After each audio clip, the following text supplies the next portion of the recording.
All right, what's going on, boys and girls? Welcome back to the single worst Magic the Gathering stream, where today we will be building and then playing Questing Beasts. So, why don't we get started with that?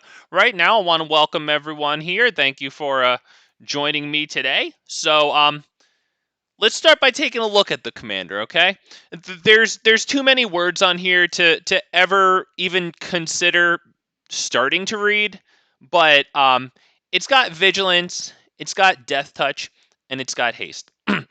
I think for the first kind of theme of our deck today, I want to focus on that death touch because there are a few ways that we can exploit that. One of the ways that we can exploit that are cards like Ram Through here, right? I guess I should have searched for deals damage equal, but this type of thing, right? We have the creature we control deals damage equal to its power to target creature we don't control. So we're going to put in cards like this, and we're going to make sure to have more death touchers than just questing beasts. So let me just let me do that search right there. Oh, that's a deals damage equal to its toughness.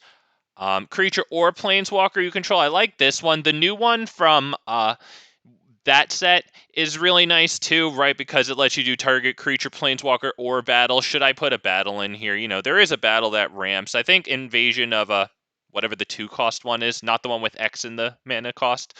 But yeah, I think that one's pretty cool too. So I'm thinking probably at somewhere in between 5 to like 7 of these cards is probably going to be good. When the permanent you don't control dies this turn, you gain 2.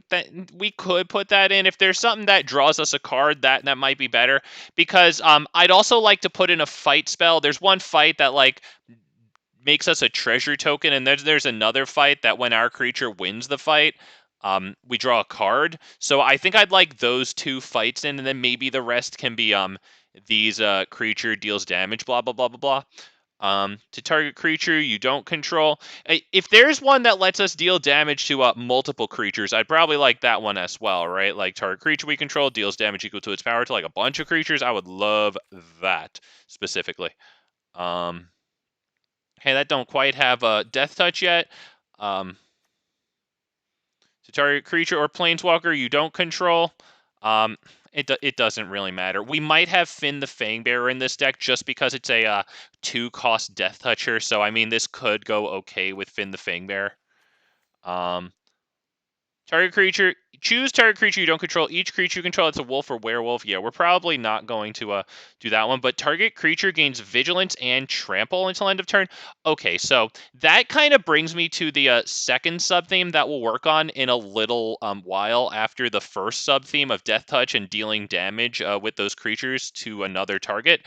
Yeah, trample is really good with death touch because the way trample and vigilance, or trample and death touch work, sorry, is according to a death touch, you only need to deal 1 damage to any creature in order to deal it lethal damage. And then according to a trample, any damage you deal beyond lethal damage, and since you have death touch, that lethal damage is only 1 damage, any more damage can be assigned directly to the defending target, be it a player, planeswalker, or battle. So this is extremely good in here.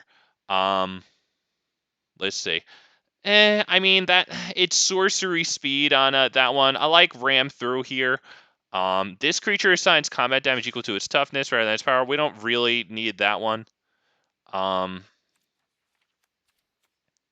don't need too many more of these. This spell costs 2 less to cast if it targets a legendary creature we control, like our commander, so that's pretty good. Target creature you control deals damage equal to twice its power to target creature or planeswalker you don't control. I guess that's fine. We could put that in. Up to 2 target creatures you control each deal damage. Nah, I would like something that lets us deal damage to 2 creatures or something, you know?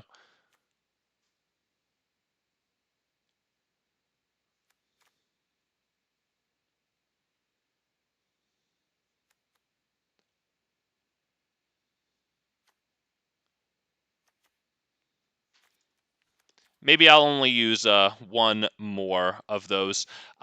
As it is now, since we're pretty far into this search, I definitely wanted Vivian Arcbow Ranger in here because she actually she actually caters to both of the themes that I've talked about so far, right? Dealing damage to another target and trample. So Vivian Arcbow Ranger is going to be huge in this one. All right, now the next sub theme, let's put in Death Touchers, honestly. Let's finish up this sub-theme, I guess, right? Let's put in Death Touchers, and then we'll work on a Trample here.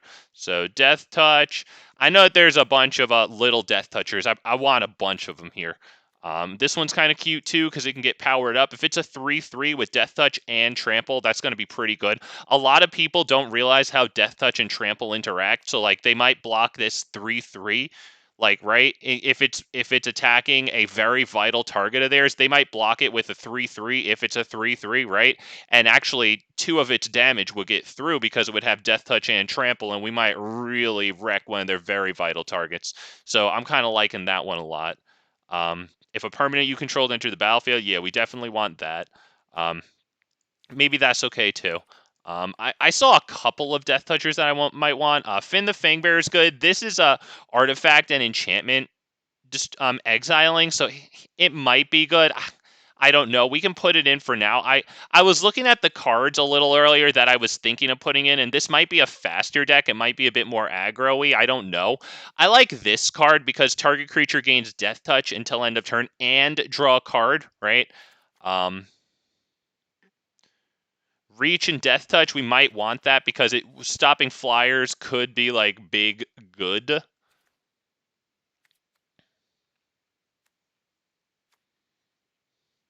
This could be big good because if we're going to have a lot of creatures in this deck, if this is the second time this ability has resolved this turn, all creatures you control gain Death Touch until end of turn.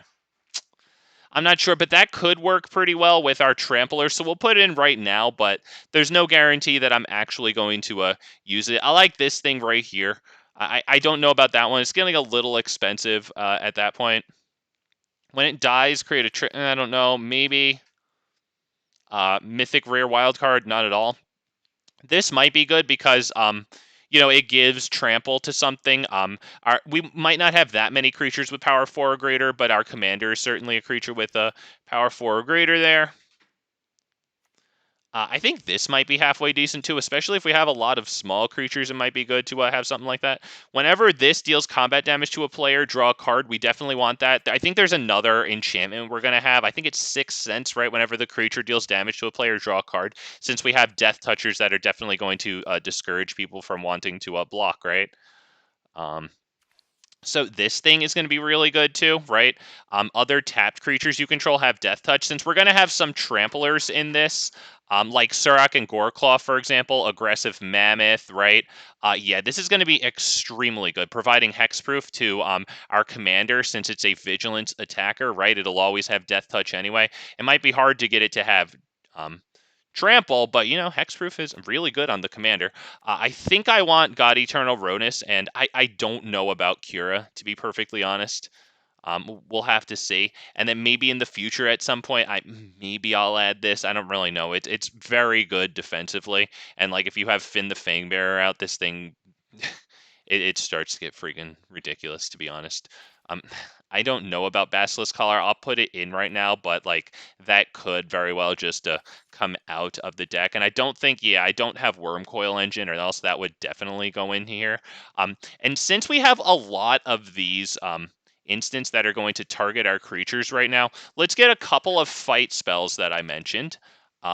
Bushwhack might be good because of the flexibility that it allows us to get a land. Tail Swipe might be good, and then there's 2 more that I want. Where are they? I don't know. Maybe Inscription of Abundance would be good. Maybe I could take out Tail Swipe for Inscription of Abundance because the counters could be extremely good there. But I want the fight that makes a treasure token, and then the fight that draws us a card when we win. That's the treasure token. When the creature you control wins the fight, draw a card. I think that might be good for now in terms of fights. I mean, except for, like, I might add Kogla into this if we need some, like, good stuff, This might not be half bad, too, because it gives a little boost. Okay, so with all of these cards here that are going to target creatures, since I see so many cards that are targeting my creatures, right? Oh man, what's that like little enchantment called? It's like a 2-drop. It's Season of Growth, right? Yeah, Season of Growth here. Whenever a creature enters the battlefield under your control, scry 1. Obviously, that's great. We're also going to put in Sylvan Anthem, I think, since we're mono green. But whenever you cast a spell that targets a creature you control, draw a card. We're definitely going to want, as always, some card advantage in here. So we definitely want Season of Growth. We might as well put in the Sylvan Anthem right now, because we're going to have a lot of small creatures, right? We have a decent amount of like 1-power Death Touchers here, right? I saw Finn the Fangbear here too. So the capacity to give them like +1 power and trample could be huge. So yeah, Sylvan Anthem, we want that. So now maybe a little bit of trample. Let's see. Creatures, trample. I want things that give all of the creatures I control trample. Garruk's Uprising is to be honest, we have a lot of small creatures, but it draws us a card when our commander enters the field, or if we control a creature with power 4 or greater, right? So it's good, and it gives creatures we control trample. Once again, I can't emphasize enough how huge that is with Death Touch. Jugan Defends the Temple might be good here. Since we have so many little creatures, it might be good to have the reverse side and be able to dump our mana into like Death Touchers, you know, or Tramplers, right? So I think that might be good. Okay. I think this might be good too, because if we can flip it over to the backside, it might not always happen, but other creatures you control get +1/+1 and trample and haste. Like, that's huge. That's freaking huge, man. Creatures you control gain vigilance and trample until end of turn. This might be huge too. That could be a kill card, especially since I plan on putting Toski into this as a what's it called? A freaking card draw engine. GC, what's good, man? The 6-mana enchantment. Land the 6-mana enchantment with a land trigger. Creature trigger. Oh, you're talking. Oh, I think I know. It's like primal or something. I don't have that yet. I'm only gonna have. I'm only gonna have 1 mythic after I spend the 1 on the questing beast. I have to really consider that, because I'm only gonna have 1 more mythic. But you're right that is pretty good. I can use that in a bunch of my stuff here. I don't know about Vorinclex. It is a 6/6 for 5, so for the sake of good stuff, it could come in. We'll see about that. Vivian Reed can probably come in now, but at the end of this building session, I'm going to check and see if I have creatures. If I don't have at least like 30 or 32 creatures, Vivian Reed is coming out. Although she is very good that she can -3 destroy target artifact, enchantment, creature with flying, but we're gonna have to see about that. Aggressive Mammoth here. That's one of the things I want. Other creatures you control have trample. If we have Death Touchers on the field, that gets really bad for our opponent really fast. Surak and Goreclaw, just like Aggressive Mammoth, other creatures you control have trample, except it's even freaking better because it it gives a +1/+1 counter and haste to any non-token creatures that enter. I basically just very poorly rephrased the bottom paragraph when I could have just read it. Whatever. Nissa might be a good good stuff thing to have in here. It's just good stuff. It's very good artifact and enchantment coverage, if nothing else. You know what I mean? It might go in. I'm not gonna have a lot of ramp in here, to be perfectly honest. Endray's Forerunner is pretty good because it does give vigilance and trample. However, it costs freaking 8, so I'm gonna put that in, but it might come out. The vigilance and trample, huge, especially with Death Touchers. I can't emphasize that enough, and I think I've already beaten it to death. Matthias Martinelli, what's going on, man? Questing Beast is awesome. Yes, and I've had I think 1 person or maybe 2 request it, and so that means that, like, for every 1 person that requests it, there's like somewhere between 5 and 20 people that want it but haven't said anything. So yeah, I think that people are going to like this one. I don't know about Galta here. I don't know. It does have trample though. So we'll see. Right? Because Galta will be very good with this thing. Other tapped creatures you control have Death Touch, because once again, trample and Death Touch, you only have to deal 1 damage to each blocker, and all the rest of the damage goes through. And a lot of people don't know that. That is the true power. So we have a couple of things in here right now that we might take out. I don't know about this one. As very good as it is, I don't know how much ramp I'm going to have in this deck. Um, let's see. You mentioned a 6-cost enchantment here. Let me see. I know it's a mythic enchantment, and I think it has the word primal in it, right? Yes. Please search primal bounty. Yeah. This might be the day that I get that, especially if I have a lot of smaller creatures in here. This might be the day that I get that, because I've had my eye on that for a while. Let's put it in right now. I'm not promising you, but like we'll see. If I don't come upon a better creature, we might just put that one in here. I've also been debating Invasion of Chandalar, since there's so much control I come up against and just so much interaction. But for right now, I don't know about it. It might be better replaced with ramp of some kind. All right. So let's go back to Trample here. I'm going to have to take Mythic and Enchantment off of there. Let's just put in a few Tramplers. There's also like an instant, I think, that gives target creature trample. Yeah, here it is. Target creature gains trample until end of turn. Draw a card. We do also have the thing that gives Death Touch, right? Target Death Touch, right? I do have that in the deck right now, right? Yeah, Poison the Blade. Target creature gains Death Touch until end of turn. Draw a card. Beautiful. Okay, I like that. Yes, Jesus, dude. All right. So let's just put in Trample again. Let's put in a couple of Tramplers. We're playing green. Trample is cool. I like Audacity because it goes nicely with wherever that enchantment is here. Yeah, it is Season of Growth. It's yet another spell that targets a creature you control. Draw a card. Blah blah blah. Right, and then when it's put into a graveyard, you draw a card. Target creature +2/+0 trample. That is quite good. Let's take a look here. I don't know about it could be good. It seems rather plain. It could be good. Pelt Collector can also be pretty good because as long as it has 3 or more +1/+1 counters on it, it gets trample, which is quite nice for it. We'll see, but I'm going to put that in right now with the intention of possibly taking it out. All right. We just need, generally speaking, some freaking tramplers that we can give Death Touch to, or just have tramplers on the field at all. Invasion of Ixalan might not be bad for hand smoothing, and on its flip side, it is a trampler. That might not be the worst thing in the universe.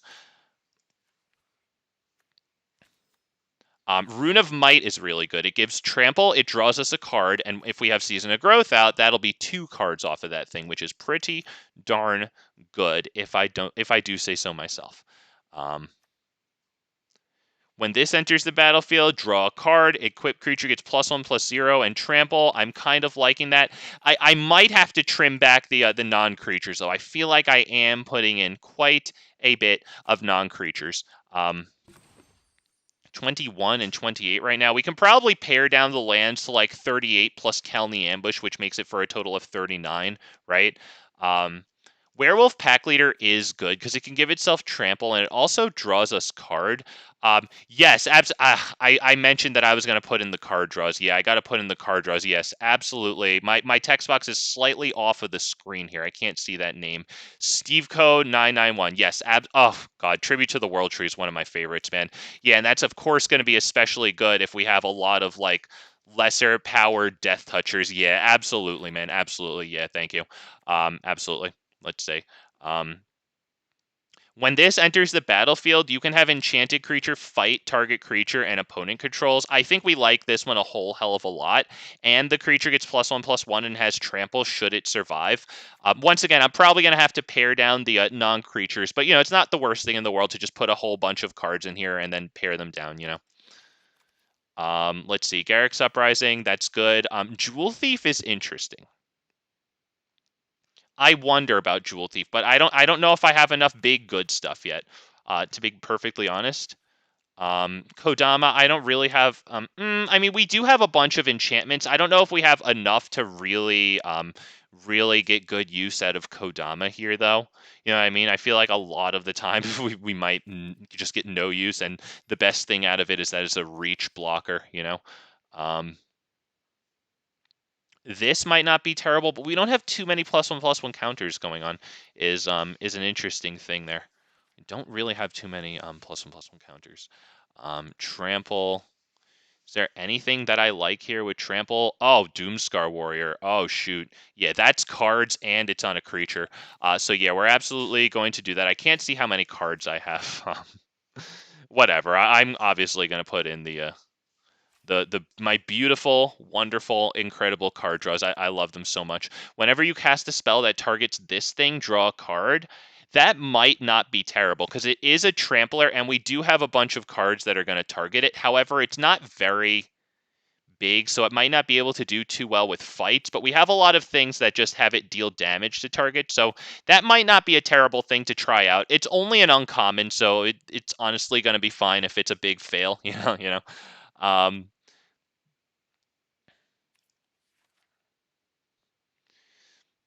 Shifting Ceratops could be good because I mean, it can give itself haste and trample and reach. It might be pretty darn good here, to be perfectly honest. Um, I haven't invested the mythic yet in Battle Mammoth, but like if you have Battle Mammoth, I'd say that's phenomenal for this deck here. Oh, Defiler, Vigor, and Elder Gargaroth are going to be huge here. I don't know about Froghemoth, but it is Graveyard Hate.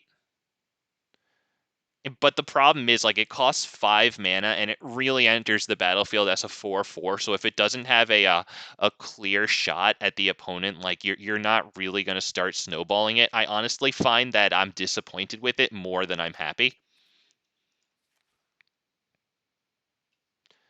This might be okay because you get 2 creatures, but you can put a Vigilance, Reach, or Trample counter on them. I don't know yet. I really don't know about it. Um, Sage of Ancient Lore. Oh, right. Power and toughness equal to the number of cards in your hands. I don't know about that. Thrun might be good in here because we have a decent amount of fights. Not too many, but we do have some, right? And obviously can't be countered and can't be the target of non-green blah blah blah blah blahs. He said the tree. I'm pretty sure I just passed that. Where was that? I think that was from Strixhaven, right? I just passed it. You said it was the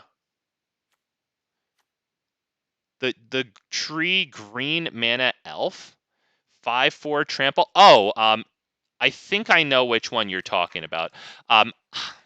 Maybe eventually. Right now, I have to be stingy with my wild cards because I have a bunch of other things that I want to use them for too, even including some standard. And I probably will use my mythic today on this. And I don't even know if I'm going to be happy with this thing or not, to be perfectly honest. Let's see. Am I good here for trample? Vivian could be good because the tokens that you make could have trample counters. It also protects against reach or protects against flyers with reach, but I don't know, man. It could go in. I think at this point, I don't know if I have enough ramp in here. I don't think I've put in any ramp. I don't know if Endray's Forerunners is really going to do it here. And I kind of want to start putting in some what do you call it? Some card draw in here at this point. So why don't we start putting in some card draw? I don't know if I want. Imperiosaur could be good if I wound up like making this an aggro deck. You know, Imperiosaur could be really good. Slam a lot of really teeny weeny Death Touchers on the field, right? Convoke the hell out of it. Yeah, why don't we Thorn Mammoth could be pretty good in this one, though. It does have trample, and we want to have a bunch of creatures in here. Let's see. No, the ideas are great, Stefko, and I thank you for it. It's just, yeah, once again, like, the wild cards. Yep. Okay, so let's put in some freaking card draw, okay? We need card draw. Let's start out before I forget it. Tribute to the World Tree.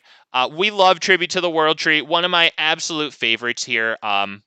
Shaper's Sanctuary might not be the worst card. It'll really get you cards against, like, just anyone who's a freaking miserable opponent, right? Guardian Project is probably good here.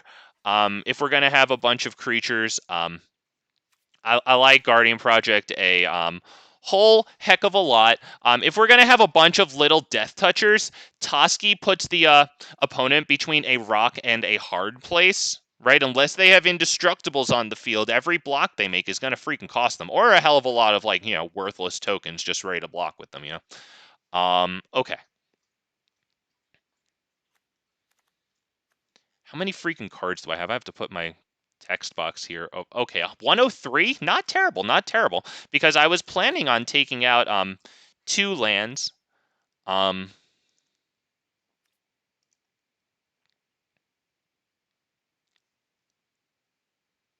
hmm. Like, do I need God Eternal Ronus for this? The Death Touch is really good, though. The Death Touch is really good. So I want to see if I can keep that in here. Storm the Seed Corp might come out. As nice as it is, it does cost 4, and I need to start cutting some higher cost creatures. Or higher cost cards, sorry. Let's see.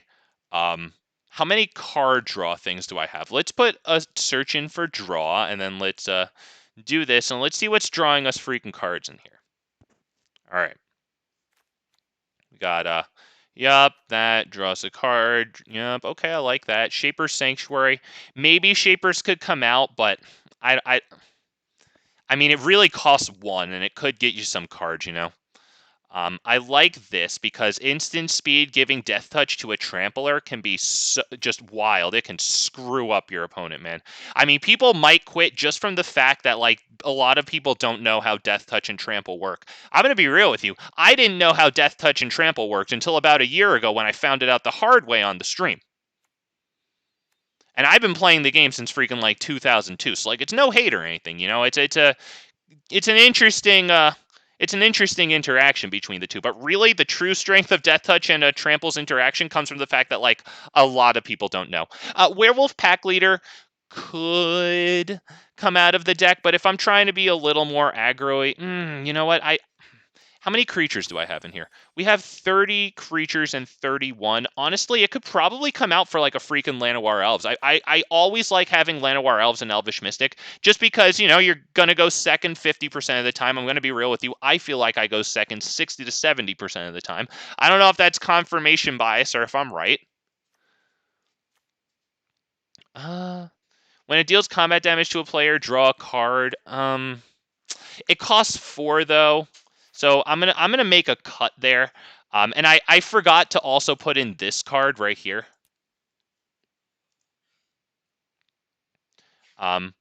Enchanted Creature has, whenever this creature deals combat damage to a player, you may draw a card. Now, we don't have too much evasion in here.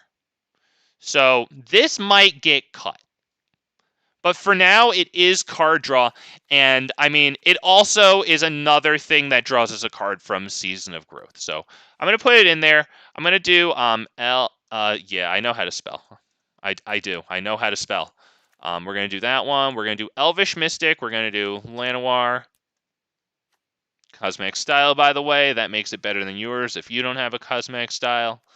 Khalni Ambush might be good. Khalni. At that point, probably Bela Ged Recovery, right? Bela Ged. Hide Lair of the Hydra is good there, too. How many lands do I have there? I have 39 plus 2 lands that are double-sided, so let's take out 2 more forests. Why don't I just sort by lands here? Because I think that that alchemy land that puts a card in your hand is going to be good here. Blah, blah, blah, that. Sorry, my text box is over the card all the way to the right. So I actually have to do that. Jesus Christ. Is there something wrong here? We don't really need Command Tower, to be perfectly honest. Crystal Grotto could be all right, though, for a scry. Maybe Detection Tower, too.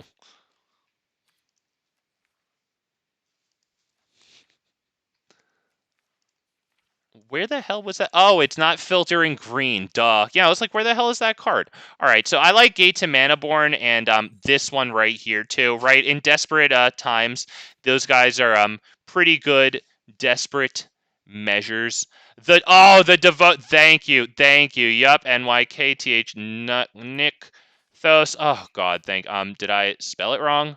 I'll just put in devotion. Thank you. Oh, God. Thanks, man. Johnny, hell yeah, man. What's going on? How am I not spelling freaking Nick those correctly? There it is. Hey.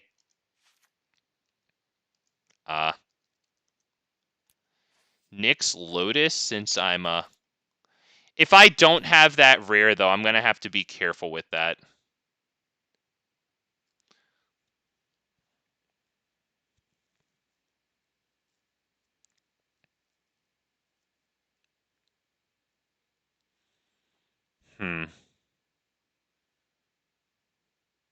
That might be worth it. I mean, I do run a bunch of monocolored decks. This could wind up in a hell of a lot of my decks, to be perfectly honest. I have to look around here and see if like there's anything that I can take out at this point. We're at 109 cards. Okay, but how many extra lands did I just put in here? Because I'm trying to hit like maybe 37 lands in that thing, right? Because we also have Bela Ged Recovery plus Count the Ambush, which brings us up to a total of 39, right? And like, I mean, look at this one drop slot here, you know? I think Pelt Collector could probably come out of this deck. We have so many one drops, you know what I mean? Yeah, let's do that, that. How many lands do I have? I want to bring it down until this list says, okay, so let me take out 3 more lands. We'll go down to 30 forests. Yup, 1. Jesus Christ, this okay. How about this? Let's search for target now, because I might want to trim a couple of these very many fight spells. I actually have a lot of fight spells and not really a lot of artifact and enchantment removal. So let's take a look at, yeah, look at all these freaking fight spells. I kind of like the Cap Attack Records, though, because it is a creature and it does not just destroy artifacts and enchantments, it freaking exiles them. Yeah, that might be good. Is there a sorcery speed one of these? Yeah, I'm honestly feeling like taking this one out of here. Okay.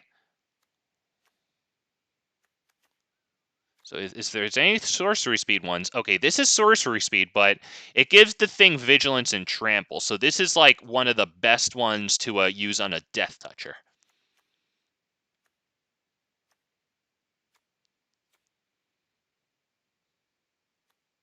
We do want a pretty good number of things that target. Once again, because we have Season of Growth in here.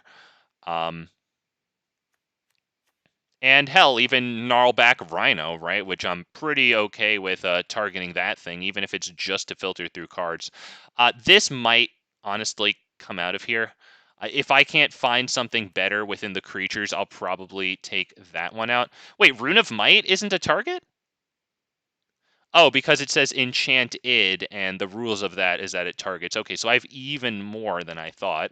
All right, well, Invasion of Ixalan might be able to come out because the thing is, when you play Invasion of Ixalan, right, like you can reveal a permanent card from among them, and we actually obviously have a good amount of might muddle that up a little bit and just turn it into a glorified like put a land card in your hand, you know, even though the reverse side is a dinosaur.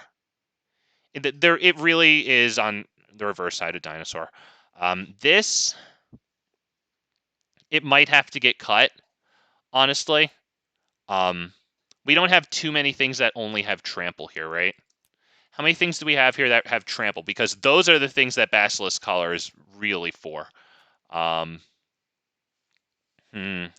It's really good on the top end, I'll admit, but I I don't know. I don't know if I'm really feeling it here. And I also want to get heroic intervention in here, you know? Um, Especially if I'm going to put a lot of things on the field, like heroic intervention is going to really save our rear here. Z-Man, hell yeah, what's up, man? Wave right back at you. How many planeswalkers are we rolling? Well, let's see. PLA, NES, WKR.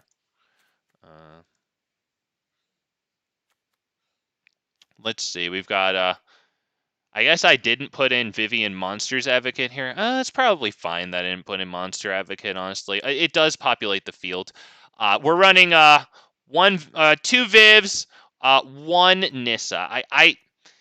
Nissa Who Shakes the World could be good. I mean, obviously we're mono green. I'm just not sure what to take out for it at this point. It could be this thing. I mean, it is a 3-coster, and I also need Reclamation Sage in here. Sky, what's going on, man? Let me check out what Search for Greatness is. I can spell. I can do it. I can type. I can spell.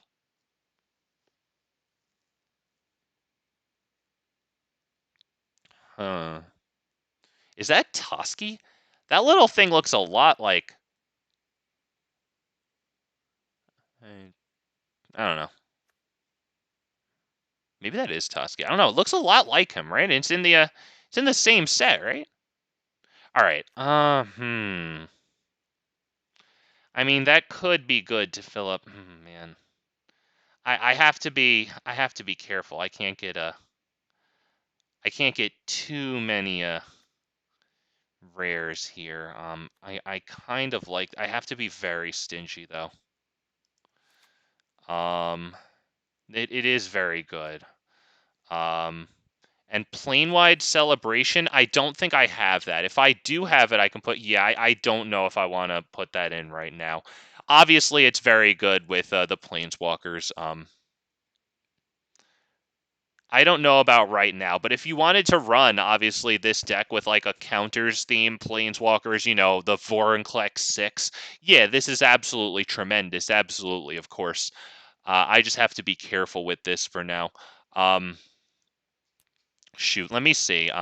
So how are our stats? Okay, 37 lands, but we're also running the 2 double-sided ones. I have freaking 28 creatures, so I don't really know if Vivian Reed is going to be super good here.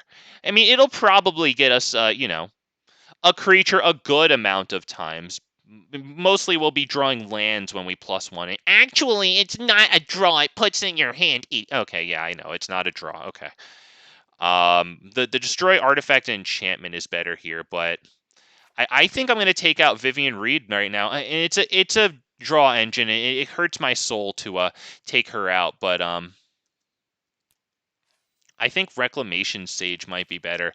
And honestly, Vivian Monsters Advocate might be better than Vivian Reed. If I could figure out what to take freaking out here. What do we think about this one?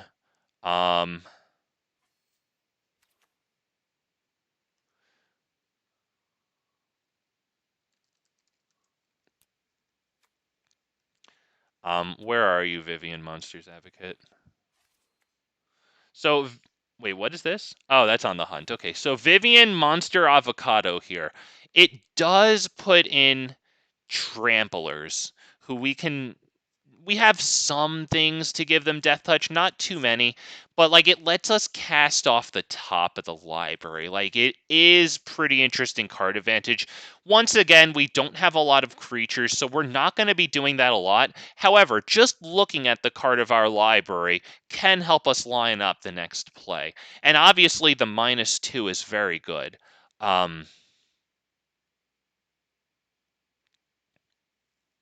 It might not be good. I don't know. We might need some freaking some more, like one more dork or like an arcane signet or freaking something, you know. Um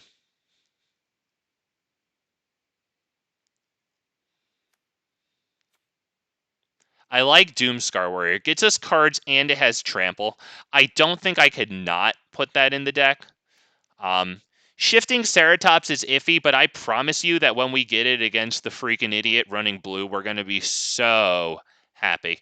And I mean, just straight up, the fact that it can give itself haste in green is incredible. Let's see. Double Gangster, if I didn't already say it, sorry, my bad. Hi, how you doing, man? Welcome to the worst Magic the Gathering stream. Thank you for stopping by. Thrun is interesting here because we do have a lot of like things that make it deal its damage to them, right? We have a couple of fights, and Thrun is a really good fighter, right? Because he has indestructible on our turn.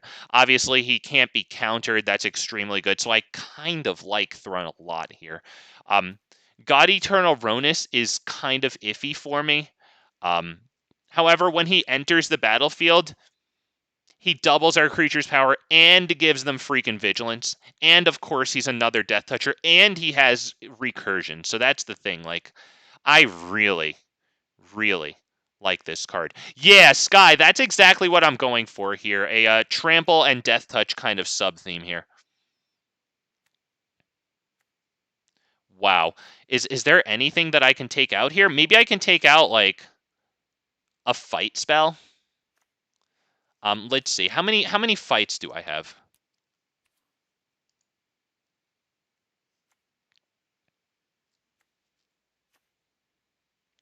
All these fights are kind of good. This even leaves us with a little more toughness. Oh man. That one might be the one to go though. This one might be the one to go because this one gives trample to something. This one might come out. I might want another creature in here. And Sky said Garrick. Garrick is great, but I don't have it yet. And to be honest, I have one mythic right here, another mythic right here, and I only have 2 mythic rares. But let's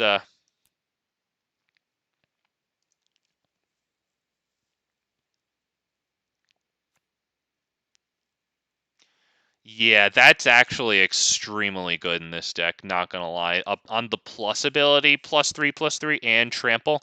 You know what? I'm gonna have to say that this might be good for another time, because obviously I have loads of decks that this would go great in. You're gonna have to contend for today with Garrick at home. Okay? You like that? Sorry. But this is really the only replacement I have for that. So here's Garrick at home. Okay, we already have Garrick. There it is.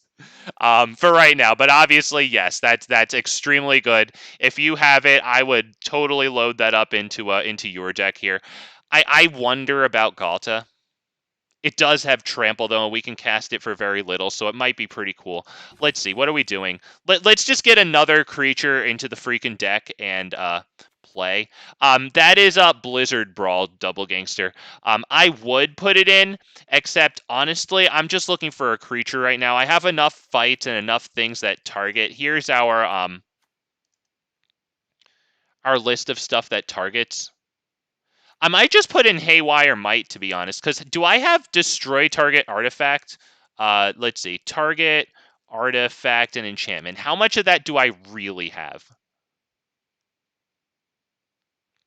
Yeah, that's not a lot.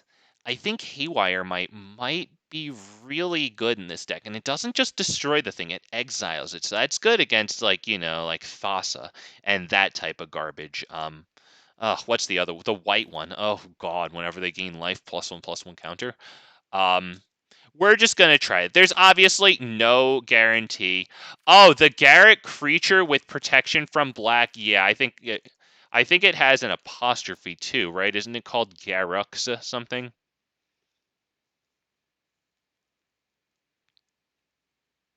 Shoot, that is really good. It's even a 4-coster, so it triggers a card from Garrick's Uprising. That thing is really good, and I would be able to put it in a lot of my decks. But like, what am I going to take out for it? This is one of my precious few ramp spells in this deck. I need that one. This gives trample. We might not always be able to attack and block, but gosh darn it, it puts trample on Death Touchers. Um,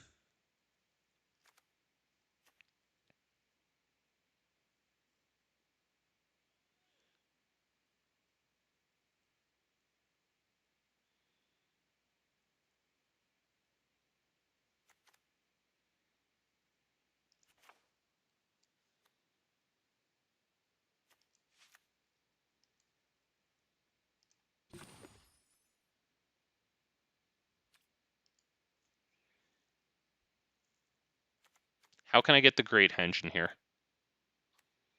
We don't have too many big things in here. Is there like a little creature that I can take out here? Like maybe this one? How much Death Touch do I have in here? Like, can I take out Finn the Fangbearer? He is a pretty good Death Toucher. But do I have that? I don't even have that much Death Touch, but the Death Touch is on the commander, though. That is good. I wonder if I can take out freaking Finn the Fangbearer. He is a Death Toucher, though. Like, he really is, like, a 2-cost Death Toucher with actually a decent amount of toughness. I don't even care about the poison counters. Let's say Trample. I might want to keep the Death Touchers in here. I don't know if I can reasonably get enough of a discount on the Great Henge, but I might want to try it with shoot, guys, what do I take out for it? Is it Ulvenwald Oddity? Because with the amount of mana acceleration that I have, is that really going to be enough to flip Ulvenwald Oddity to get what I really want out of it, you know? That might come out for the Great Henge, to be honest. All right.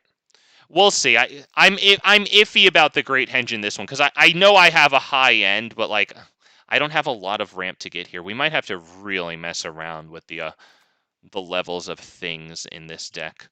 Like I might need more Death Touch in here, for example, you know, so that I can really benefit from these low cost like turret creature blah blah blah blah blahs.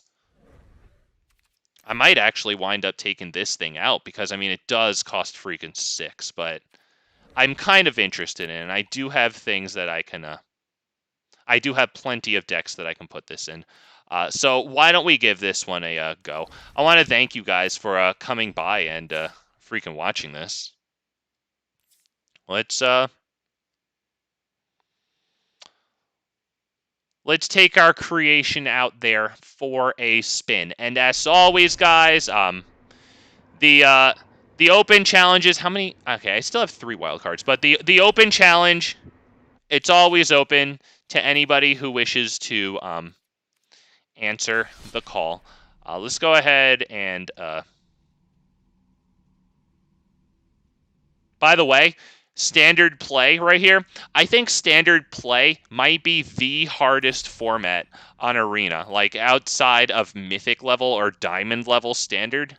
I think it might be the hardest because you get all the fucking net decking chuds from Uncrapped who can't hack it in Platinum, but they take the hardest decks in there, you know? So, like, it's really, like, the like, what do you call it? The concentration of, like, Uber-level decks is actually wild. Like, and even though they, you know, they're not very good all the time, it doesn't matter because they're making Magic a game that retards can win, you know? So, like, it's really hard to win against Uber-level decks. It doesn't even matter how bad they play, you know? Wow, Muldrotha. All right. Muldrotha. All right, we've got a Death Toucher and, unfortunately, 2 fights. I'm still going to take it, but the fights aren't the best here. Let's keep it.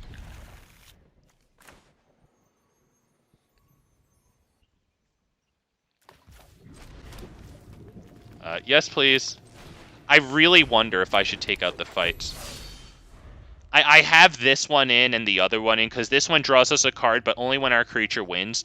The other fight I have in here, I mean, not this one. This one doesn't count. The other fight spell I have in here, it gets us the card when, or it gets us a treasure token, so that's why that one is in here.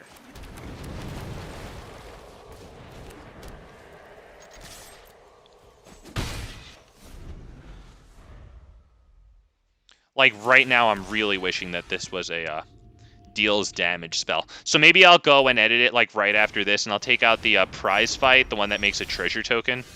Okay, that's really good, and it happens at instant speed. That's super good.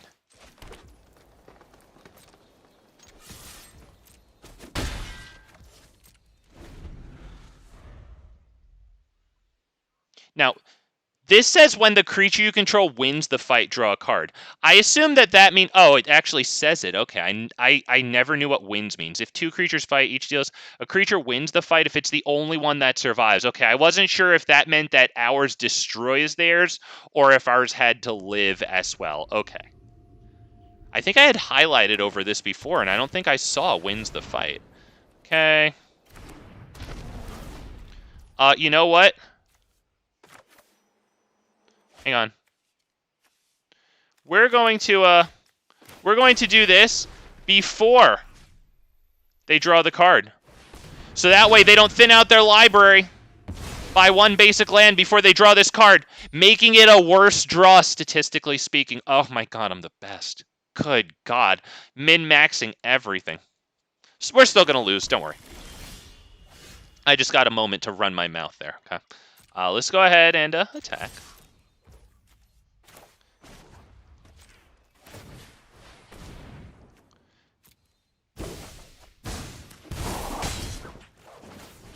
Now, it's nice that we're exiling the Signet, of course. We're up against Muldrotha.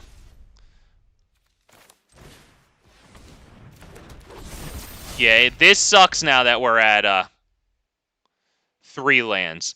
We are running, of course, 37 lands plus Kalni Ambush and Bela Ged Recovery, which are double-sided.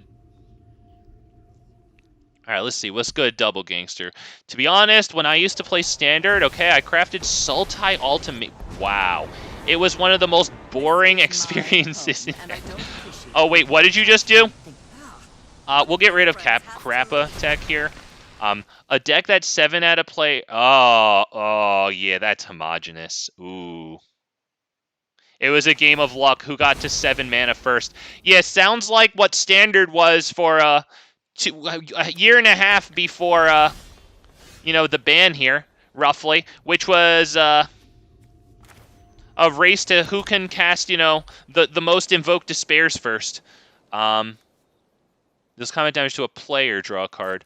All right, so let's attack that. I think we could have dropped Toski and then, you know, been ready to draw the card with Toski and sacrifice this, I guess, or discard it to Liliana. You know what? I just realized. I'm sorry. I wasn't even paying attention. I'm really sorry. I obviously should have dropped Questing Beast there. I'm sorry about that, you guys. Jesus, my bad. That's the paying attention to chat. My bad. Oh, God. Okay. I got this. I got this, you guys. I'm sorry about that. I got this. I'm going to do it.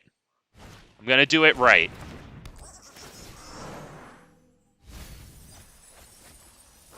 Although I do see creatures that can double block Questing Beast here, and I do not like that. So I think maybe we will do something about their creatures here. We can put Cartouche of Strength on our Death Toucher here. It will become a 3/4. It can fight this, I think. Or we can just have it fight both of their things, right? I think we can do it. Yeah, we can draw a bunch here.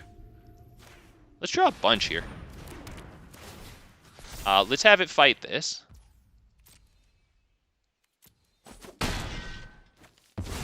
And now we can just have Toski fight that, right? We'll draw big cards here.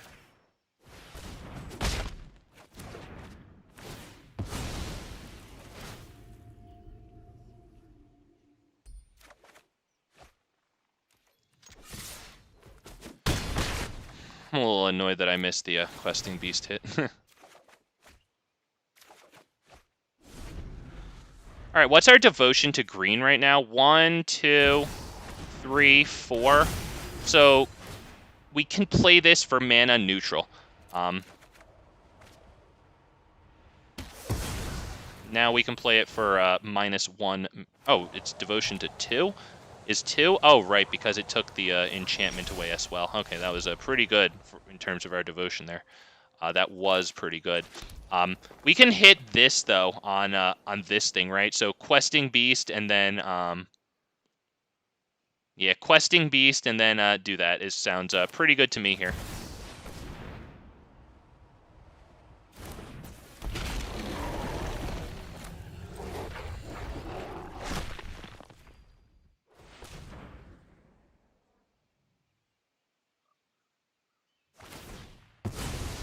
Oh, shoot, you guys. He's sacrificing Evolving Wilds in response to that. What?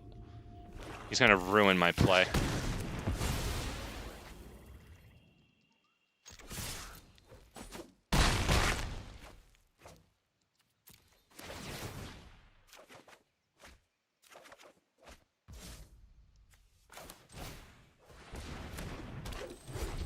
I played this because it's one more devotion to green.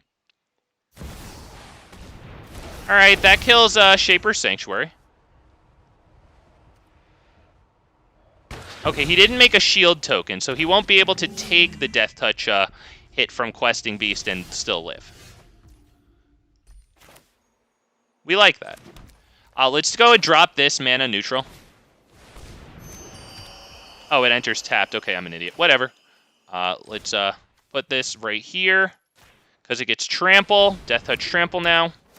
Draw a card. Love to see it. Man, we wanted something a little better there. Let's attack with those two.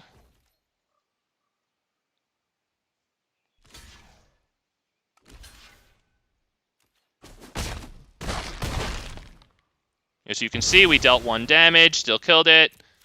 We do get the Toski card here, though.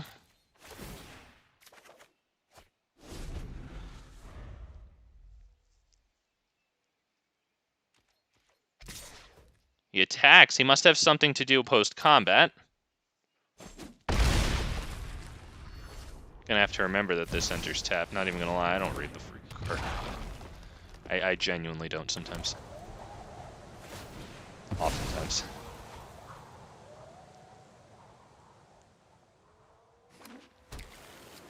Okay, what's in here? Is there anything that can ruin my life? Noxious Gear Hulk can be pretty bad. This is good, but we don't have anything that's going to deal damage to them right now. That sucks. If I get this down, that takes that gets 3 more devotion. So then after this comes down, we'll have 7 mana. So we can actually hit Questing Beast at that point. I kind of like that.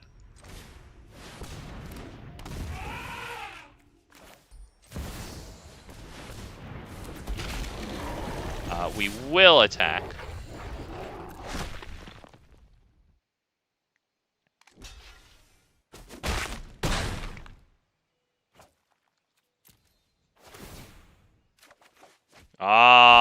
No deals damage. Oh, no, we were hoping. Oh, that sucks, because now they bring in Noxious Gear Hulk.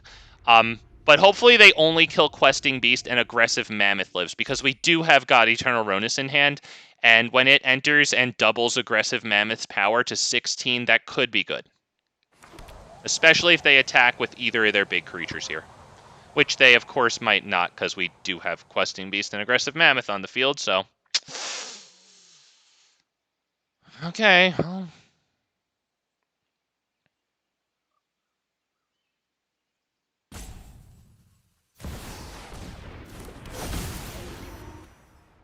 Aggressive Mammoth, yeah, that was the right one, unfortunately. Yeah.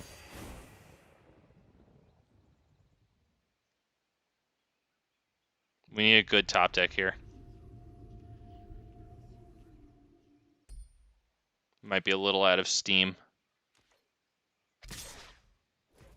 Yeah, we'll take it.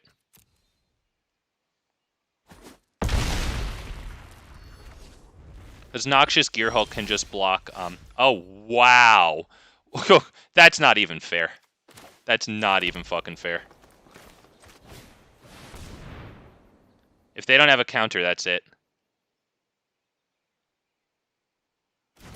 Or the ability to destroy that on sight.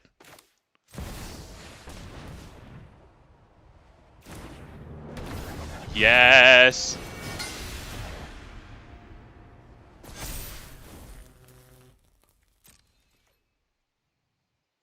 Maybe I should have played this first, but I kind of just wanted to get that down right away. Remember, they all have Trample. God Eternal Ronus and Questing Beast have Death Touch and Trample. So that's going to be difficult to deal with.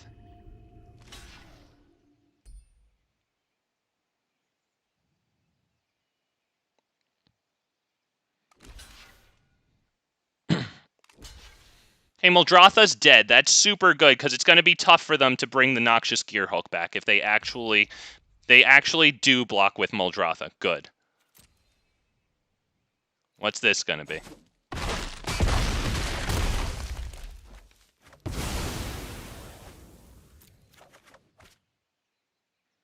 We get cards. Come on. Come on, baby. Yep, we absolutely want to put that in the library third from top. We'll probably wind up drawing it.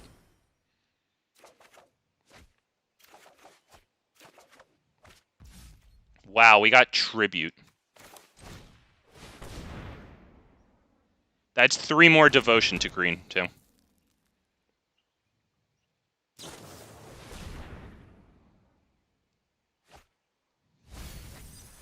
Ravenous Chupacabra, big annoying. It kills Surok and Goreclaw. Big annoying. They actually have 11 damage on the field here.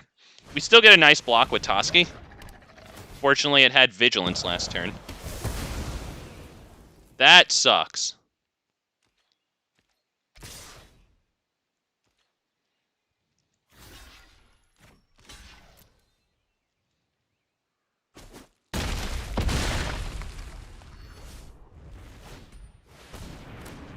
Topiary can definitely attack and block here.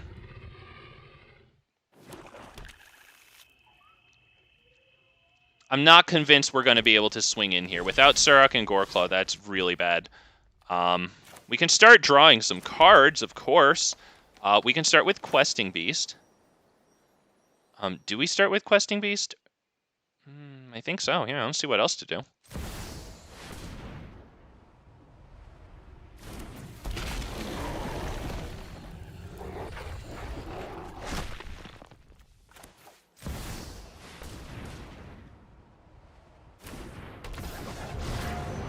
Got to get something that deals damage to them, so we can hit Topiary Stomper or something here. Sixth Sense, but we don't have Trample. That's a big problem. That is a major league problem.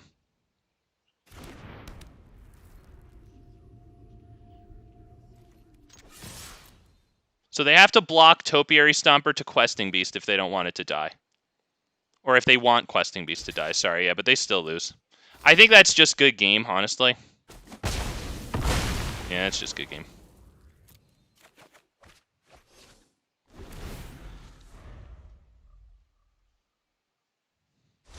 I mean, is it though? I blocked Titan of Industry with the 5/5, right?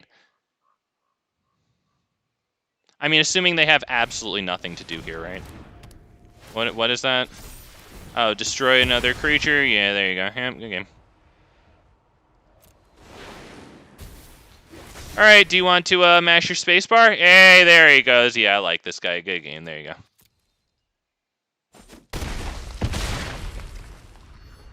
Okay, he used the angry emote or something, but not the good game one. I don't know. He oops and then angry. I'm not sure what that was. Oh, man. Ran out of a little bit of steam there. I think I might want to take out the fights for, like, deals damage, though. I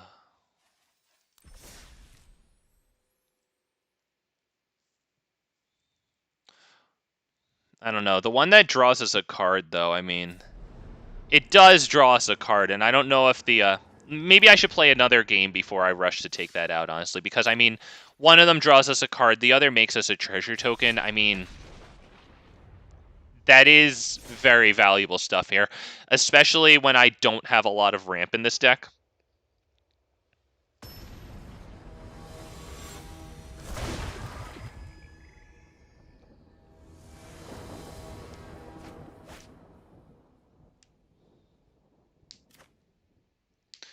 Wow. Wow. I don't know about this one, man.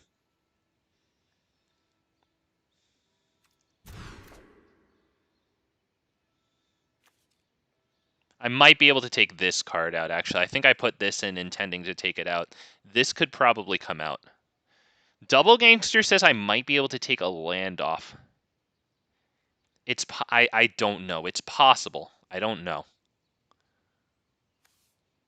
Damn it. This is a... Damn it. I think I have to get rid of this freaking hand.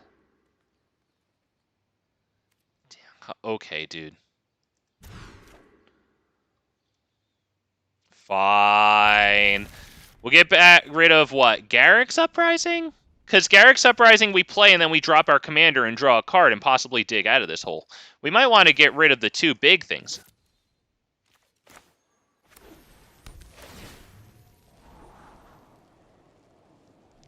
Plays Temple of Milady? Tips Fedora? Alright, there's land number 4. We are going second, and we have nothing to do until Garrick's Uprising, so...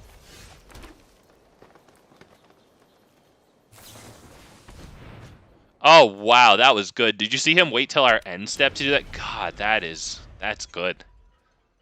Hey, no, you guys, you'll never be that good. Don't even try, you might hurt yourselves. You see that? You see that? Wow. Let's go ahead and hit this one here. Feeling good about that one. I don't know. At this point, we don't have anything that costs enough to really need that right now. Maybe let's try to get an actual play going on here. I think Ronus is better here.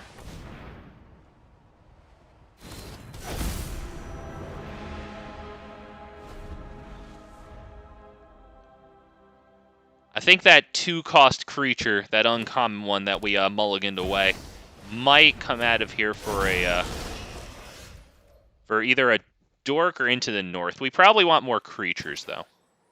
So maybe it comes out for Into the North. Is that just Questing Beast swing?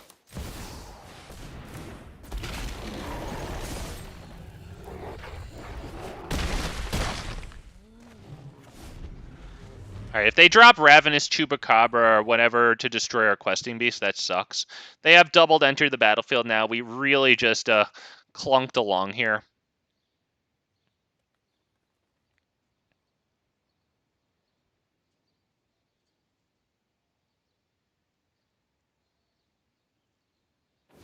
Honestly, our best bet is they drop something like Topiary Stomper. Wow. Alright, just... Jesus. I guess it's going to get a lot of shield counters. Or maybe Yarrick and that will get a shield counter. Yeah. That's too bad, because Garrick's Uprising is actually going to be really nice here, but we're not going to be able to kill those things through the shield counters. Guardian Project is really good, but we need to drop Garrick's Uprising, get a card, and see if we can get one of those deal damage spells here. We really need it bad. Wow. Target creature gains trample until end of turn. It does draw us a card, but we're going to use our last green there. Shit, I should have tapped freaking... Why didn't it tap the colorless here? Why did it insist on... I should have done that, but why did it insist on keeping that open? Do we just... I think we have to attack, right? Do I have to attack?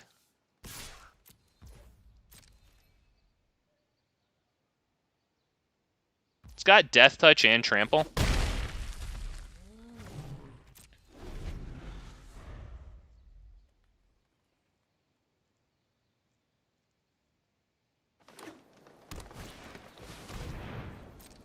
Return up to 1 target creature. Yeah, I think we're good here. Okay, I want to get rid of that. I want to get rid of that creature. They're putting both of our creatures back into our hand there. So we're not really going to do it at this point. Those shield counters were really good because, yeah, Death Touch and Trample's great, but it's just going to take off the shield counter, and then we'll get killed in combat after that. Man, I was really hoping for one of those creature deals damage cards. I wonder if that's what I should take this this 2-drop out for.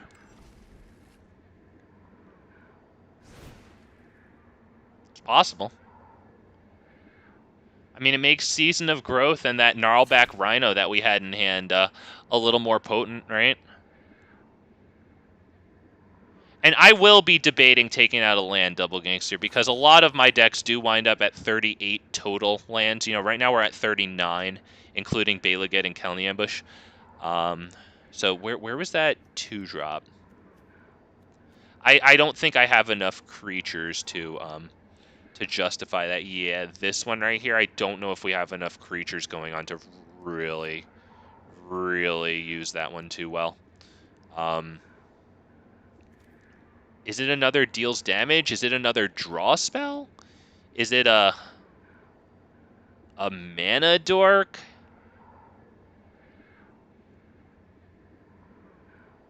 Might want either a deal damage or a death toucher thing. Let's see. Deals damage. Oh, that's kind of interesting. It's still alchemy, so I don't... Okay. Ooh, this card's actually really cool. I think I just got a third or a fourth one of those. Target creature or planeswalker you don't control. It's an instant speed and it costs 2. Maybe this one.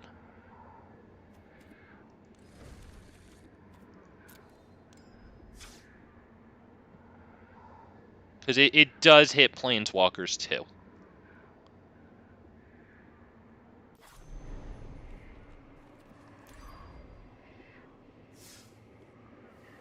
Invasion of Ixalan might wind up coming back in here, because that would have been a perfectly legitimate thing to put in there too. But the problem with Invasion of Ixalan, like the reason I took it out the first time was because it only lets you put a permanent into your hand, and like, we really do have a lot of instants and sorceries.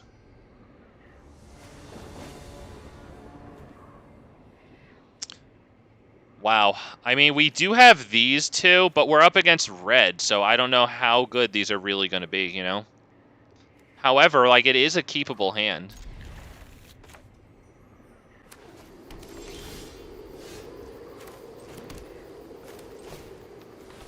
Is there a card that lets a creature you control deal damage equal to its power to, like, all creatures or something? So that would be the most incredible thing.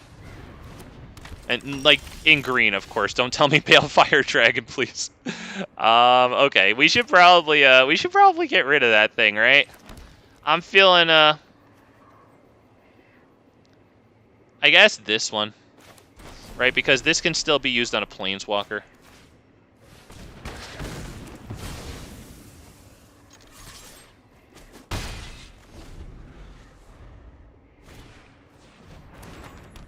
Okay, wow, he did that before the land.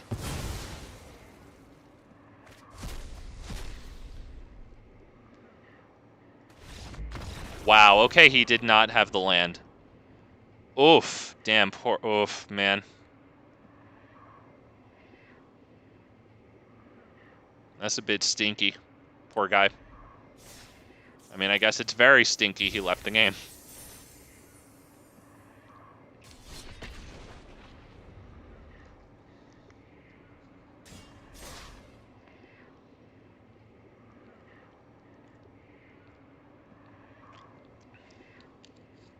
The next mythic I get might go to that freaking Garrick 4 Planeswalker.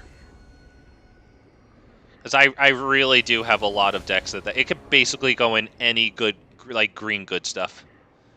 Okay, we go first, and it is a little awkward that we don't have any creatures before turn, well, 4, to be honest. But I think I'm going to keep it. It might be a mistake, you guys, okay? But, like, I don't know. There's just something about this hand. Wow, also, my frame rate, how about that? Come on. It was just great for 1 second, and then it just, like, dumpstered.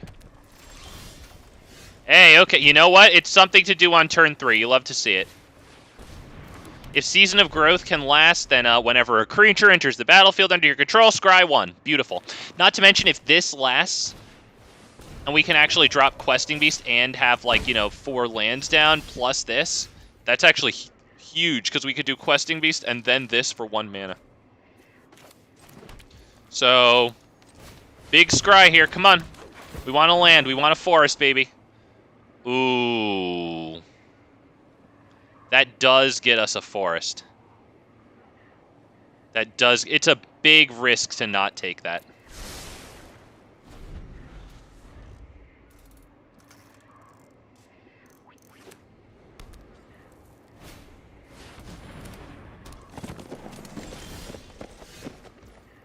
Alright, straight up, we might have to kill that with this thing here.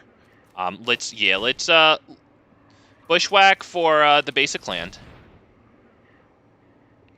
And then with our 3 whole entire manas here, we will blow up their commander. That's big good.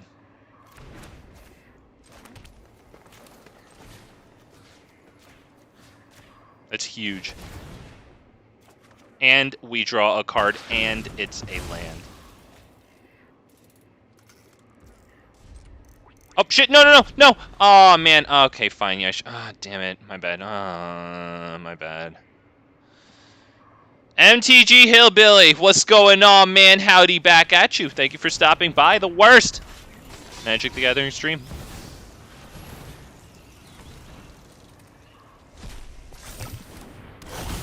This thing's stupid.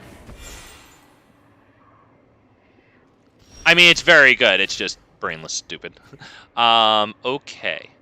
Okay. Let's start with this. See what we get on the scry here. Wow. I like that. Wow. Okay.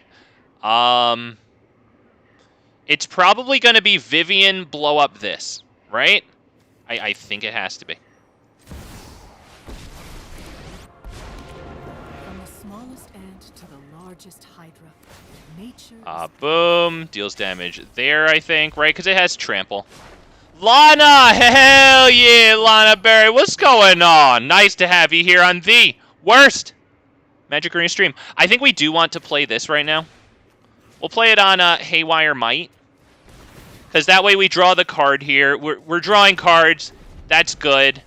They'll probably kill Vivian Arcbow Ranger here, but they will have to attack with Magda and the Kami in order to do that. Armored Scrap Gorger still only has 1 out of 3 oil counters until it gets +3/+0, so that'll swing for 0 this turn. That's good. Haywire Might at 3/2 can trade with Magda, and then when Audacity is put into a graveyard from the battlefield, draw a card. Yeah, they might as well do that since they want the treasure from Magda there. Yeah, we'll go ahead and get that block there. I think that's good, right? I mean, we could block this one because Vivian's dead either way, right? But I think killing Magda here is just better so that they can't make a treasure next turn. All right, we get a card. We lose Vivian, sure.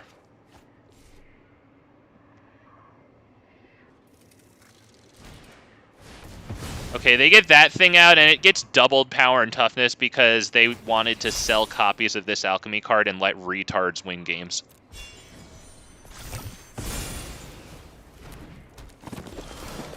Right? Ah, man. Okay. Okay. 1, 2, 3, 4, 5, 6, 7. So I can play this and then not this. Very unfortunate. Defiler of Vigor might be a good start here, though. It's either that or Guardian Project this. No, that's not gonna work. It's not gonna work, man. Let's hit Defiler. Let's see what we get here on the scry. Ooh, I kind of like it, honestly. It's gonna help us do a bunch next turn. No attacks. Okay, we've got to really pray that they don't have the greatest things in the world in their hand. They can't cast non-creature spells, but this doubles their mana, kind of. Whenever you tap a land for mana, add 1 mana of any type that could produce. Okay, so whatever they play here, whatever ungodly monstrosity, is going to have haste here. Okay, Fierce Empath is going to get them an ungodly monstrosity, but will they have the mana to play it? Because it's going to cost 6 or greater. They have 1, 2, 3, 4 capacity for mana here.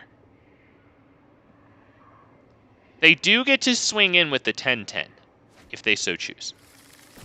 Okay, Galta is bad. Very bad.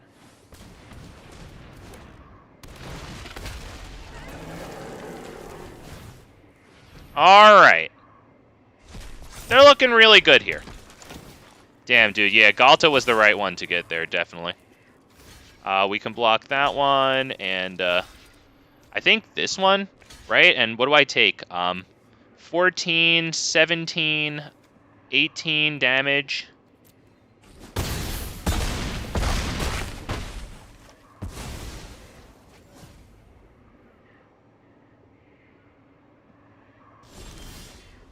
All right.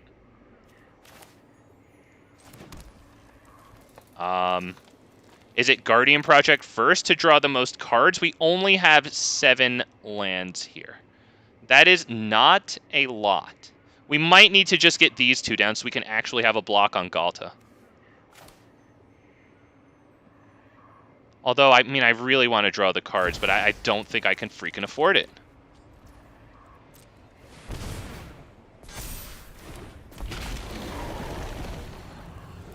Wow, yeah, that's not going to be it, unfortunately.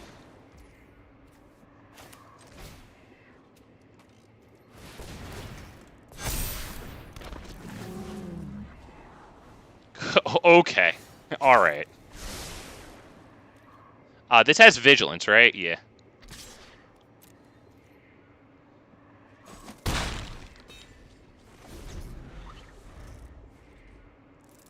Now, at 12-12, Galta can be double blocked by Defiler and the Gnarlback Rhino. Maybe it would be better to block it with Defiler Questing Beast.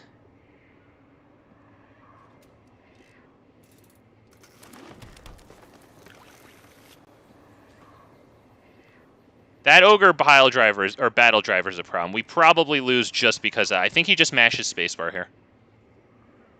Yeah, he's deciding if he just wants to mash his spacebar.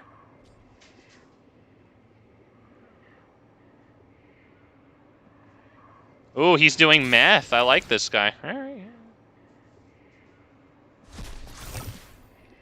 I think we have to kill Galta. I don't really see a choice there since that's a trampler. Right, I think we block there, and then I think we lose the game. I think that's exactly lethal. I think that's it. Good game.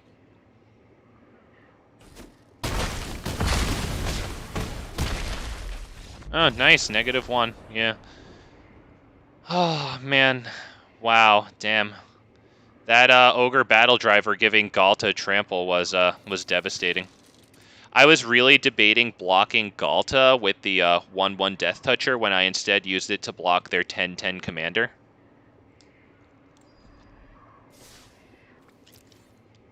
Imagine if they had brought Galta down with doubled power and toughness with that Alchemy commander that lets retards win.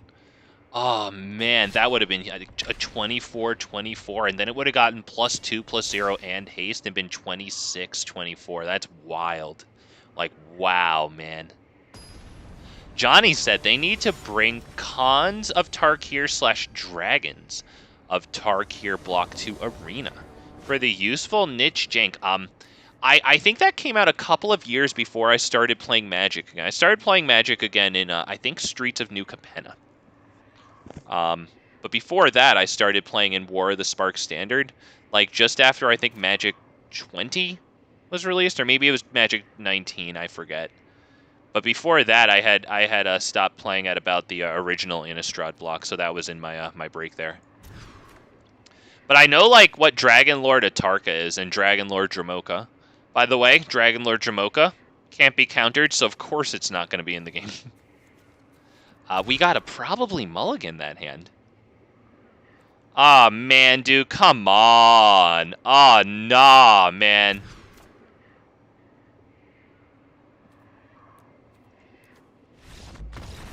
Don't worry, guys. Don't worry, guys.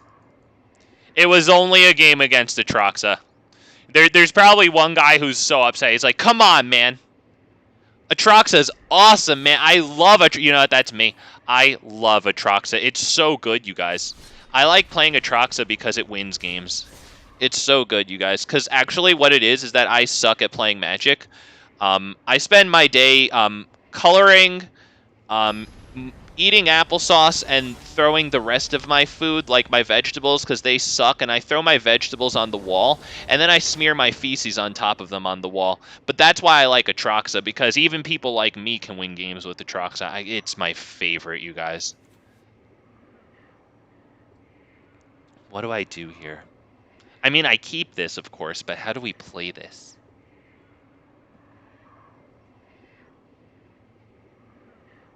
Okay, while I'm waiting. Oh, wait. Calyx? I swear to God, guys, I really think that they just want the short bus to, like, come to the Magic the Gathering tournaments and just drop everybody off, you know?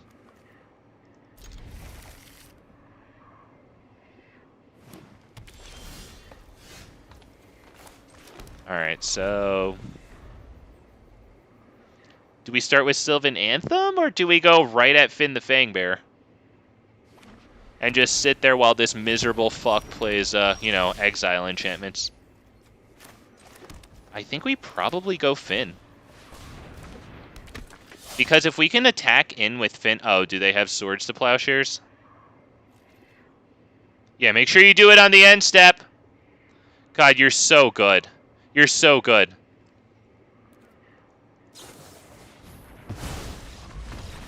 You're so good. You're so good. I can't sit there for that. Against that commander. Not gonna lie, though, at least Calyx, when it moves to Hell Tier where it belongs, it will add much-needed variety to Hell Tier. I mean, it's not really variety, because they already have Sithis in there, but, like... I don't know. They don't have really anything else in Hell Tier, I think, that plays like Sithis, you know? Like enchantment control. I guess it's another option in Hell Tier for, you know, Selesnya enchantment control.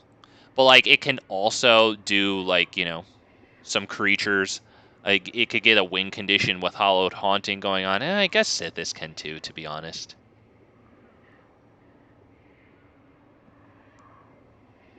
But yeah, I'm sorry, you guys. But if, like, if I'm going to play a miserable commander and the guy, I mean, like, you know he's sitting there drooling over his mouse, and he's probably, like, his caretaker's probably trying to, like, wipe the spittle and the drool off of his mouth and his face, you know, and he's also got, like, his chicken tendies on his face, you know? Oh, wow! He just quit. Did he have to go, or is it the fact that he's playing a Planeswalker? And our thing is actually reasonably good against Tamiyo, right? Because it does have haste to swing in there before they can just, like... I have to play it out, you know, it sits around for a turn so that they can -2 on it, you know? I wonder if that was an actual, like, auto-concede against my commander. What do we think about that? Because we do have an interesting matchup against that Planeswalker.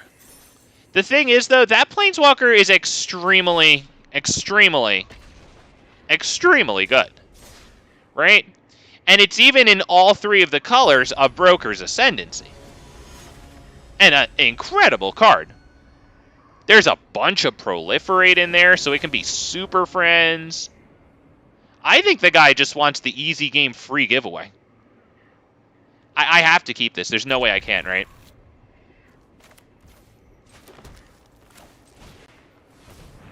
We've got this fight, which is pretty good. We don't have anything that's going to use it too well, to be honest. Wow, Elder Gargaroth. Okay. Okay.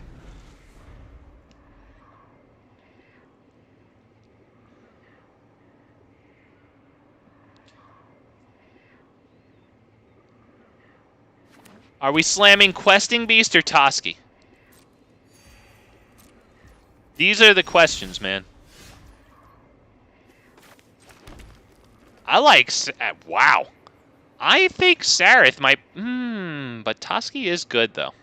I think it's Toski, honestly. We need to draw cards. Sarith is really good, though. I was actually... this was one of the most exciting cards I had for this deck. I really like it. It gives Death Touch. It protects our Vigilance Commander with freaking Hexproof.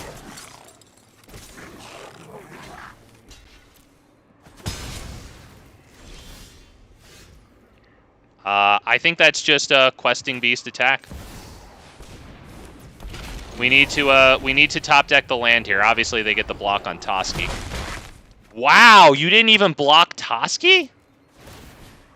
I'm tapped out! Okay, that is bad.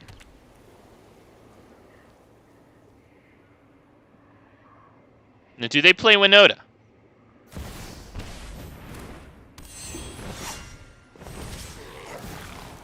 Alright, come on. Nothing that gives, like, double strike, please. Please, nothing that gives double strike.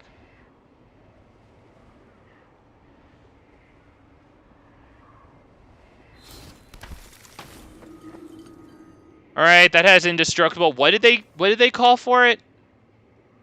Anointed Peacekeeper. Oh, you called Questing Beast. Okay. But this has indestructible, so why don't we block that, right? I think that's the way to do this. Oh, that's not it, man. That is not it. That is not the play. Doomscar Warrior might be it here because it guarantees that Questing Beast swings through. It's going to be pretty tough to deal with Winota here, to be perfectly honest. We could put the Sixth Sense on Questing Beast, though, which isn't the worst thing in the universe. Let me hit this poor guy with the thinking here. Like, we really need to draw a lot of cards here. Okay.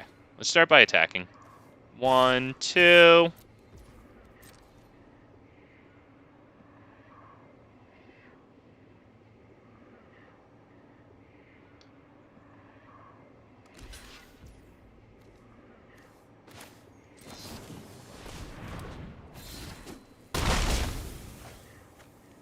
Alright, we get the card with Toski. We really want the land. And then I could also drop this.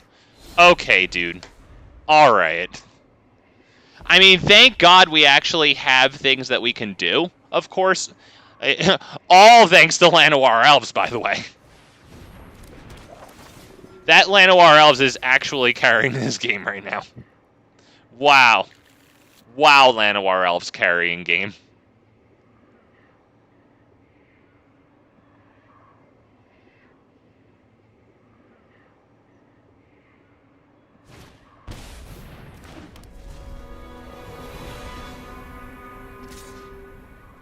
My non-creature spells with mana value 4 or greater cost 2 more to cast, but that's non-creature spells.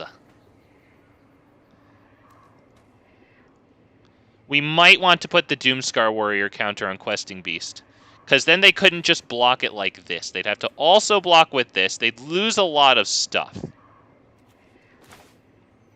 I think this is the way to go. I don't really see how to utilize Sky Shroud Ambush too well here. I think it's Doomscar Warrior. Gives Questing Beast Trample, in addition to its backup ability card thing. We'll attack with those two, only those two. Toski has to attack.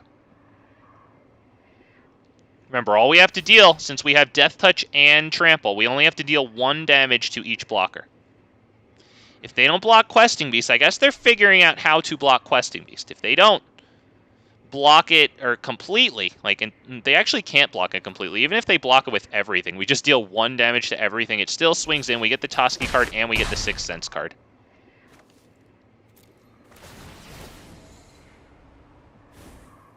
Wow. I kind of like the Crystal Grotto, honestly. I mean, we really need lands. It gives us a Scry. Yep, draw a card. Yep, absolutely. Charge through. We could use next turn. I guess I can't do much with it now. Discard 2 cards. At this point, we honestly might want to discard this. Although it would give us a free cast of Elder Gargaroth, which is something to consider. So maybe we get rid of this. And I like the Sky Shroud Ambush. Maybe this. Because we have Suruk and Goreclaw as well. That was honestly difficult. I was really considering getting rid of this thing. Alright, fine. You have Winota, I get it. Yeah, definitely attack with the flyers, yeah. Does this token have Menace? Oh, right, the Legion War Boss has Mentor. That's what I meant. Mentor, not Menace. I was like, how did it get the counter? Alright, Legion War Boss has Mentor, not it. Alright. They're taking a while, so I don't think they whiffed. Unfortunately. Alright, yeah, they get to look through our hand, but we have so much good stuff in our hand.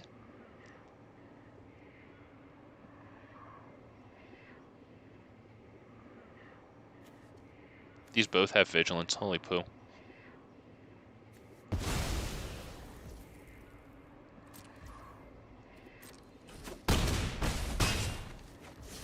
What'd that cost him? It costed him 6. He has 6 on the field. Let's start with this. See what we get here. Bite down. I like that a lot. That is going to be a nice way to kill Winota when we draw cards. And we love drawing cards here. Let us start by attacking. 1, 2. Do I attack with Doomscar Warrior 2? Do I attack with Doomscar Warrior 2? It prevents all of this damage, or at least blocks 3. We are at 11, so I don't think I should attack with it. We have Charge Through to give Questing Beast Trample at instant speed and draw a card. At which point we can use Bite Down.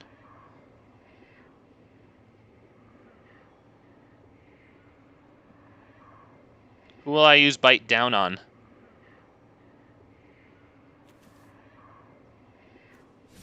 Maybe this flyer, because it's the biggest flyer. It's that or this one, because it does have lifelink. Is that it? This, just to draw a card.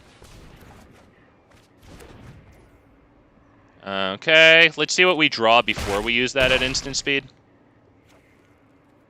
We get 2 cards out of this attack here.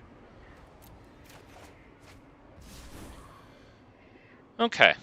So I have 1, 2... I'm going to hit the thinking. I have 1, 2, 3, 4, 5 capacity for mana here. So I can hit this and this, or just Elder Gargaroth. But I think we have to kill Winota. So it is going to be this. And then it is going to be this.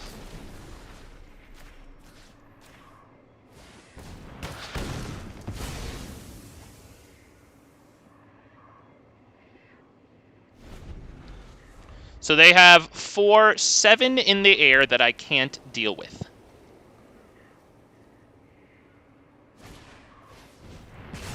That's annoying. We still have 2 blockers for the 2-2 and the 3-3, though. That has flying. That's annoying. And haste. Even more annoying.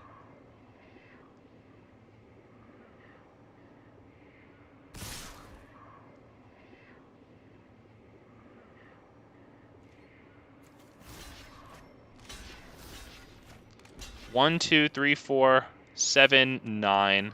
Yeah, I have to block with Llanowar, unfortunately.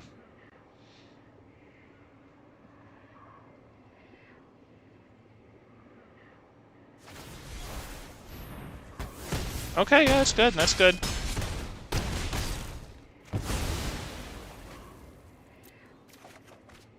We still get to drop Elder Garg for free, though. So that is really good.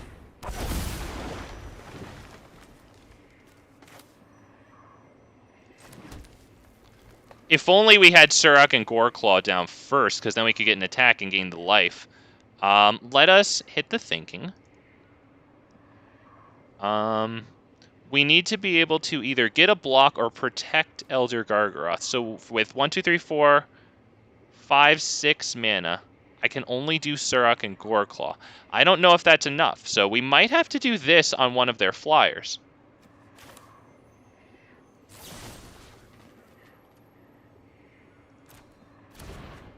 Yeah, let's draw a card with this. Actually, hang on. Let me make sure to tap this. It's not freaking tap. It's not automatically tapping that for some reason, and that's annoying. I think on this one, right, because it has 3.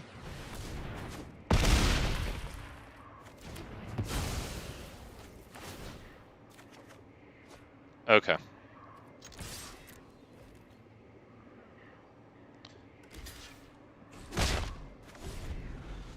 Well, if they can't kill Elder Gargaroth, let's see. We'll gain 3 life. We'll go up to 5, and then we will take 6 damage. Yep, and then they do that. Great game. Oh, now they whiff. Ugh, that's awful. Now they whiff. Yeah, we go down to -1. Oh, man. Damn, you know, if we had been able to attack with that last turn, like if somehow freakishly I'd managed to get Suruk and Goreclaw down, damn. You know what?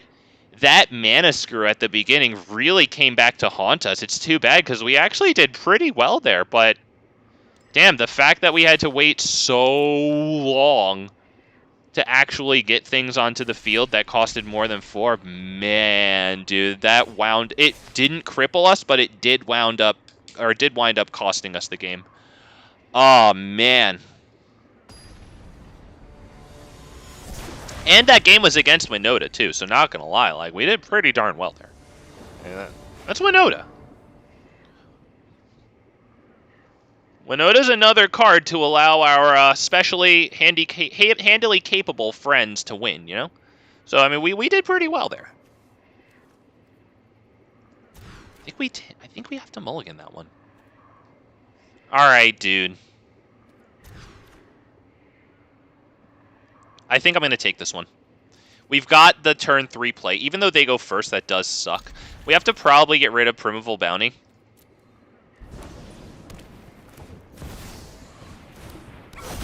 Opening with turn 1 Ragavan. I don't have this until turn 3. That's probably game over from the get-go. They're going to have this down 2 turns earlier. They could have this down next turn. Turn 3 5-drop.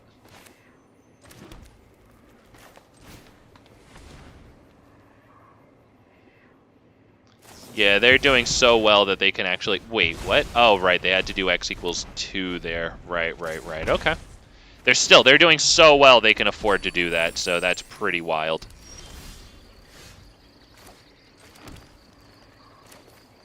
Not Garrick's Harbinger here.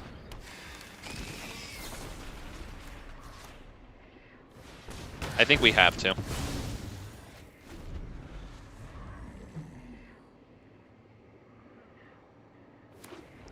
I wonder if I could have waited for them to drop their commander and then... oh, it has hexproof as long as it entered the battlefield this turn. Okay, because I was going to say, I wonder if I could have waited for them to drop that and attack, right? And then ram through their commander and then block Ragavan.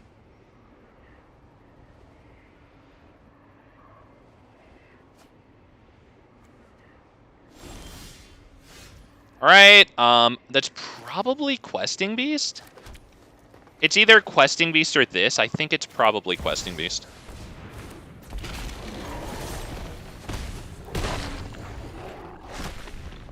Pretty cool animation when it attacks and goes all around the screen there.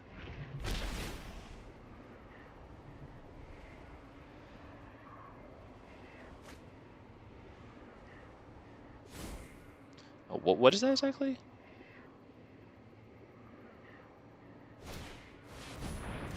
Okay, Fable with 1 mana open. Okay, 2 mana open. Wow, okay. All right.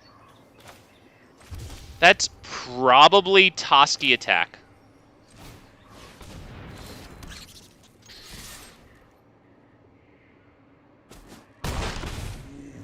It has to be. And that's actually really nice because they're drawing so many cards. At least we're doing something here.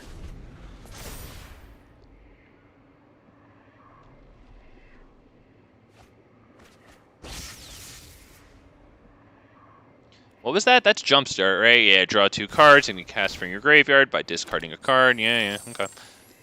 That probably gets blocked. You know what? I don't even want to risk the Questing Beast. Let's just block it with... Yeah, Toski doesn't kill it, but I don't want to risk the losing Questing Beast to Iganjo. Just any, you know, destroy blocking creature, whatever.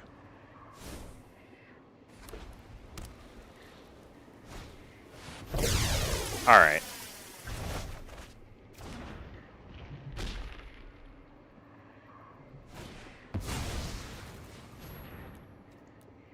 I think we're good now, because we're not even going to be able to attack Questing Beast, so at best we drop Thrun. Or, you know, we drop a land if we get lucky enough to top deck the untapped land, right? We play Questing Beast, we deal 4 damage, and it doesn't really... Okay. Alright, dude, I get it. I get it. You have the new cards, I get it. Oh, the new commander. Obviously, River's Rebuke, Ixalan. Classic.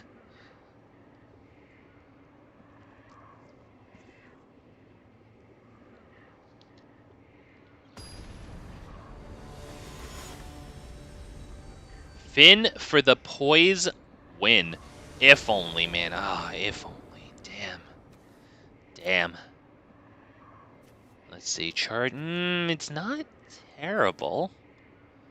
We have this. It can come in with Death Touch just so that we can hit these 2 things on their creatures. Let's give it a shot. We don't have a use for this. It's a bit of a dead card right now. At least this draws us a card. We're keeping. Red Rebel, hell yeah, man. What's going on? Nice to have you. Thank you for stopping by the worst Magic the Gathering stream. If y'all haven't already hit the like button, I hope I earned it just from freaking building this deck, boys and girls. Hope I shared something with you that, not to sound arrogant, but maybe somebody learned or at least can appreciate, you know? Maybe it was the explanation of Trample and Death Touch. I'll tell you, man, I didn't know how Trample and Death Touch interacted until I found it out the hard way in a game like a year ago.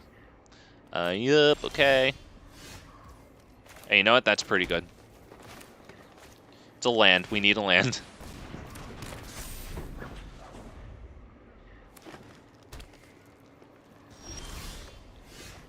Alright, Sky Shroud Ambush is huge here because it draws us a card.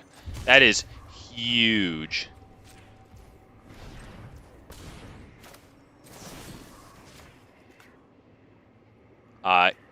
Yes? Jesus, wow. This good God. I have my Ethernet cable plugged into this. This client is trash. Alright, yup, okay, cool. Let's go ahead and attack.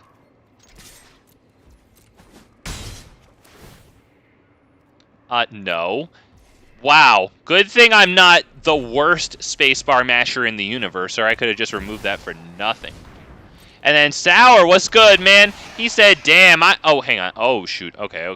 We're good. We got this. I hate people playing Curse of Silence and Commit. Yay, what a good card, though, honestly. It's just a good freaking card, isn't it? Alright, that's pretty fortunate there. Alright. How exactly are we going to do this here? Let's see, what's this? Okay, so we should probably get this on the field and then also kill that, I think, right? Because we're not going to get a 3-drop down on the field with this thing. So let me just hit them with the thinking right fast. We're going to save this one for maybe the commander or something. Let's hit this one. So right there, boom, boom.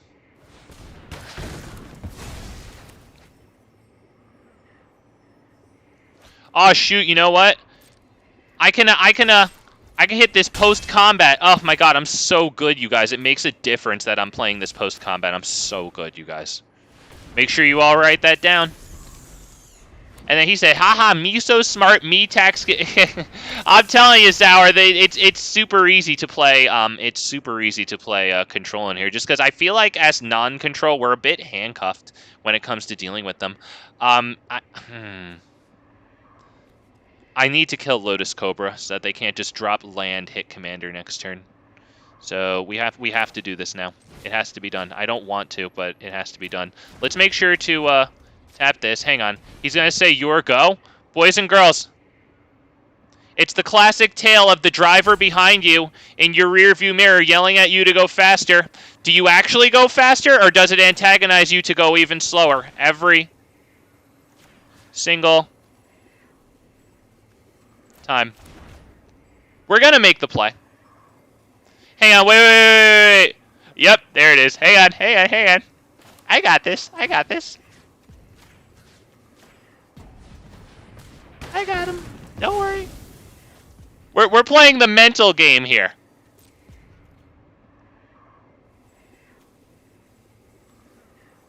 Playing the mental game here, boys and girls. And I'd like to remind us again, if you're ever behind somebody when you're driving and they're going too slow and you don't like it, the last way to get them to go faster is to yell at them or beep the horn or whatever, you know? Don't be this guy. Don't go me, because you just incentivize my natural inner antagonist, and we all have them, to slow play you.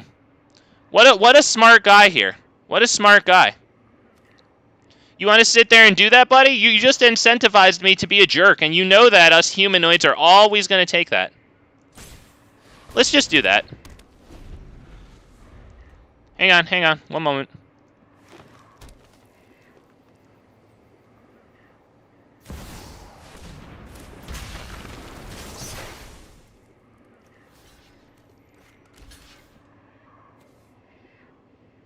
We're going to make the block. Hang on. Just slow. He knows what we're doing, too, but I know it's getting to him because he emoted me 3 times in a row. Yep. Oh, you're going to sit there now, and I'm having fun. I'm having fun. Hey, you should never incentivize people to freaking troll you and antagonize you. We all have that inner antagonist. And then, hang on, let me get chat real fast. Hello there, questing. Hell yeah, Sarah. Oh, we're questing for something good today, man. Let me see. Do I want to do that? Should I do that, you guys? Hey, let me see if I could type up a poll in chat.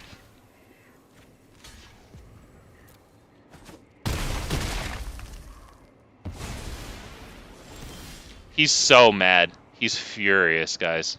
He's freaking absolutely furious. Do we take that? Because it does draw us cards.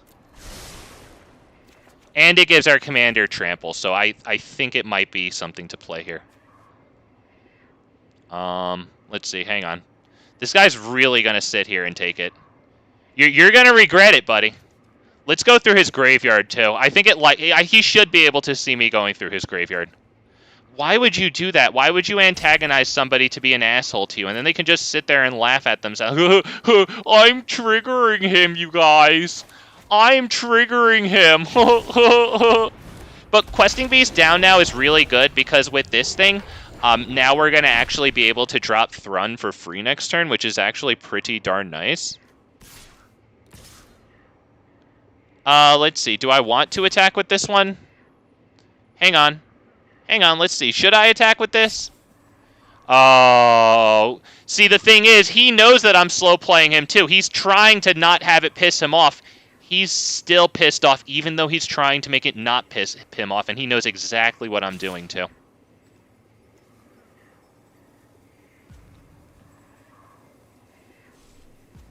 Why would you do that to me, man? Why would you do that?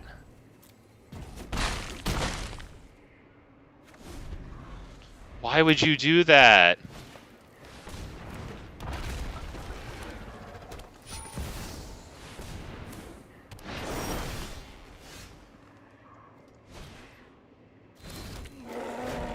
Remember, that's why I'm talking to you guys, though. That's why I'm talking to you. I'm not just going to sit there and leave you in the dark.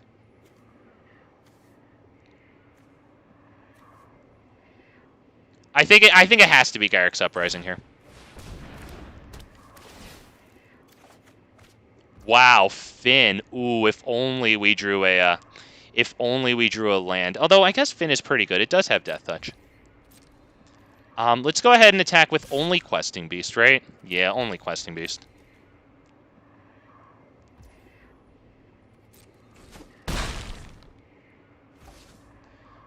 Do we want Haywire Might? This isn't going to do anything. Yeah, let's drop this past turn.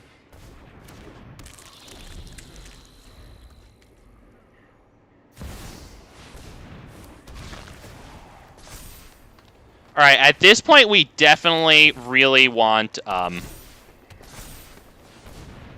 Wait, you played... Hey, wait, did I miss something? Did he have to play those lands to get this down? I think maybe he didn't have to play the last land to get that down. He's pissed. Rune of Might's actually good, because it's going to draw us a card here. It's not necessarily the deal damage thing that we want, but it might draw us into one. So let's hit it on Questing Beast, I think, right? Yeah, hang on, let me pay for it with this.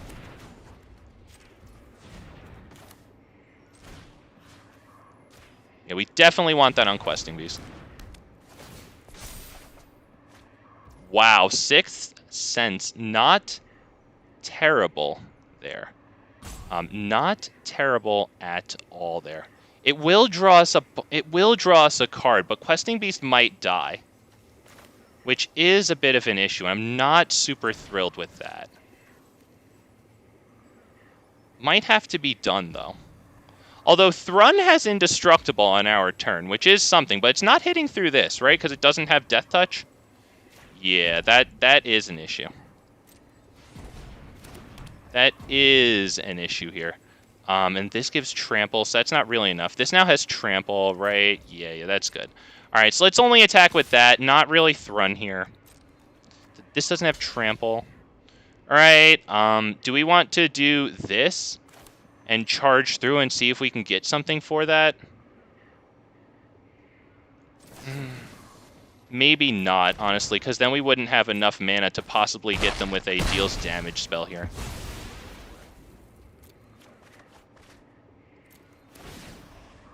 Yeah, definitely draw a card. Oh, Inscription of Abundance. Oh, goodness. That would have been really nice there. We can still kill this at instant speed. We can also kill their commander at instant speed, which is probably what we want to do there, right? I don't think we can allow them to flip it over.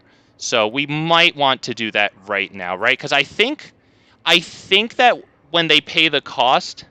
Wait. They pay the cost and then they exile it, right? So it goes on the stack and then they exile it, right? Because look at that activated ability. The part of the cost isn't exiling, right? That's the effect, which means that it has to resolve in order for them to exile Vorinclex. So that means that we can fight it against this at instant speed and waste all their mana that way. All right, end turn.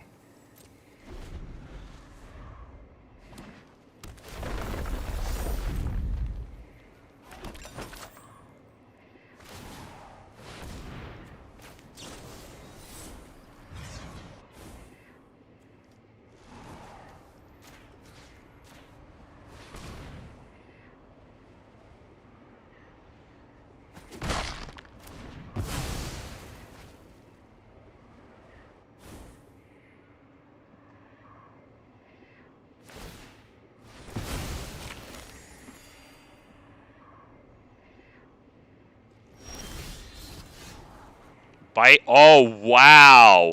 That's huge. That kills a Shia. Dude, that's huge. That's so huge.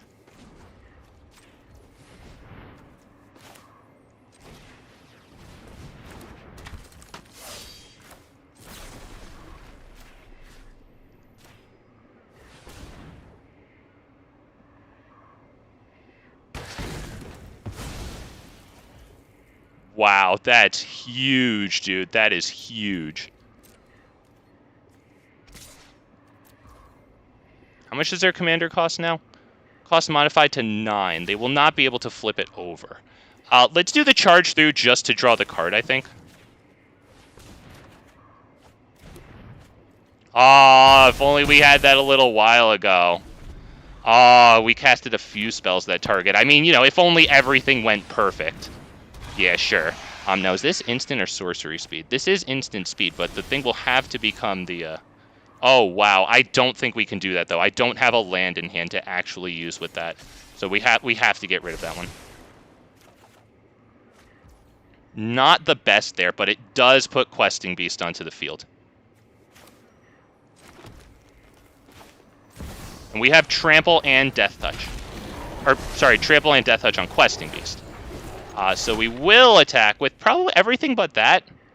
Not everything, because it looks like this will deal between these two. Yeah.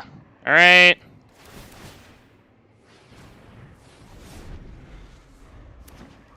So they're going to have to flip that over. They lose a creature. They can get up to 2 creatures on the field. So as long as it isn't something that fights our Questing Beast, we should be good. Because with Trample on Questing Beast, it's going to deal, you know, 4 damage minus 1 for each blocker, right? Okay. Destroying Garruk's Uprising is going to be good. Oh, no. That was the wrong one. The gaining life was good, though. That was very good. Oh, no, that's not good. I will definitely tell this guy good game if he wins, though. So 1, 2, 3, 4, 5 Lair of the Hydra and swing, right? And then what? They block the 5 and the 5. They take 6 damage, but they don't actually lose there. So I think he did a really nice job here. But we do have Garrick's Uprising, though. So we are actually going to deal a lot of damage, right? 1, 2, 3, 4, because he should have really killed Garrick's Uprising there. 1, 2, 3, 4, 5, 6, 7. All right, so we can do X equals 5 here. We have Trample on everything.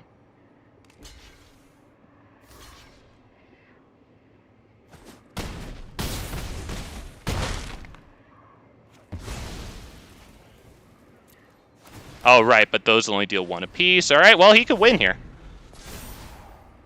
7 +1/+1 counters. Yeah, good game. He won. Damn, good for him. Yep. Definitely good game, dude. Yep. Hey, he deserved it, man. He sat through me being an asshole for that. He definitely deserved it. But yeah, at that point, let's see. He has how much damage here? 27. I can block 4 of it. He won that. Wow. Hang on. Garrick's up. Yeah, he won that. Yeah, good for him, dude. Good for him. Honestly, he deserved it.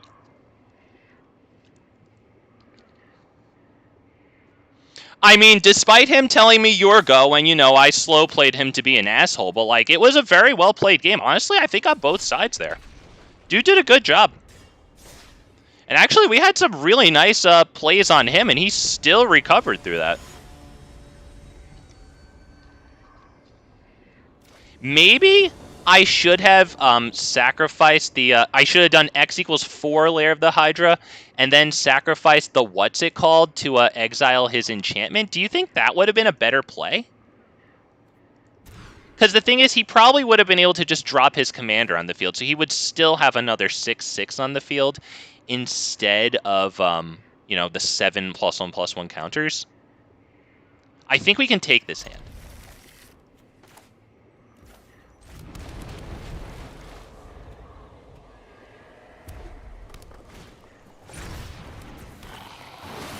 Oh shit, Agnes is no joke, dude. The thing about Agnes is that it usually has a couple of hasters swinging at you by the time the commander comes down, so even though Agnes is an easy kill, it very oftentimes puts its commander tax on the field.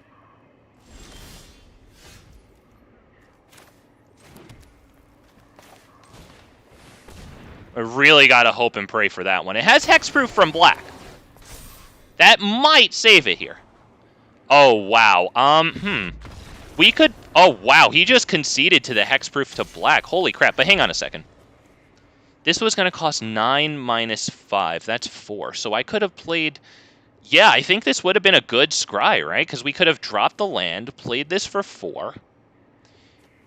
We probably could have played Audacity on this with the 2 greens, right? Just so that we could attack with this, get a card in hand. Yeah, I think that was actually a really good... Yeah, holy crap.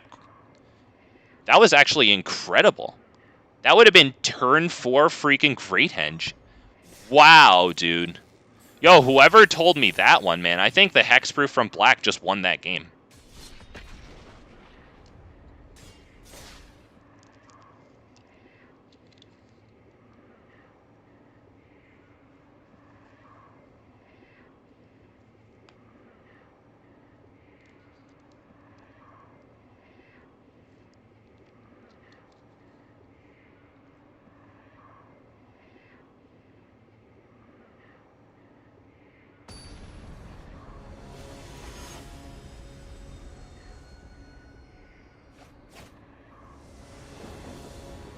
Okay, Miro makes it so that I can't cast a lot of my instants on her turn.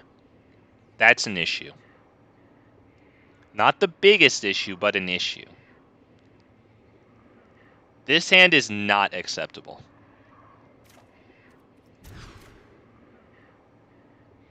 Oh,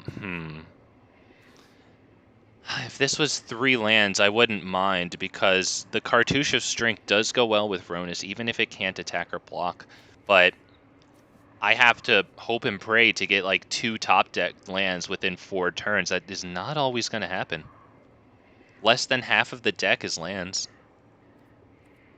Damn it, it really sucks. I have to get rid of that one. Good God.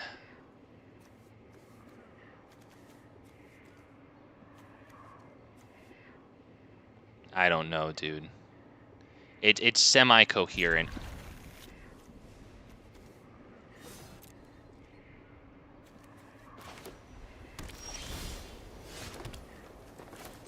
That is actually incredible that we got something on the field, because now we have uses for these 2 cards. That's actually incredible.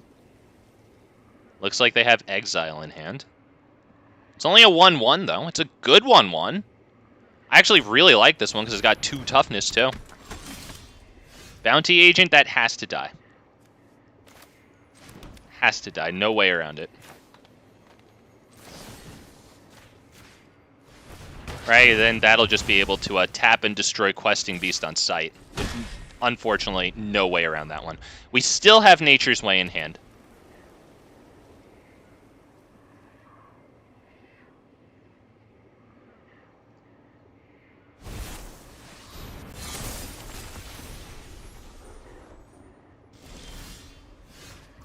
Wow. Okay, well, this is good. Let's hit this, see what happens here. Huh. I mean, that is not the worst thing in the world.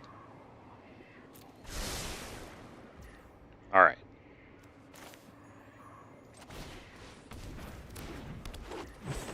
I don't think I want to kill that right now. Yeah, I think we need to save that for their commander, so why don't we just go ahead and attack, because it's obviously not going to block the flyer. They're not blocking it, so we get our 1 damage in so that then they can lifelink 3 back.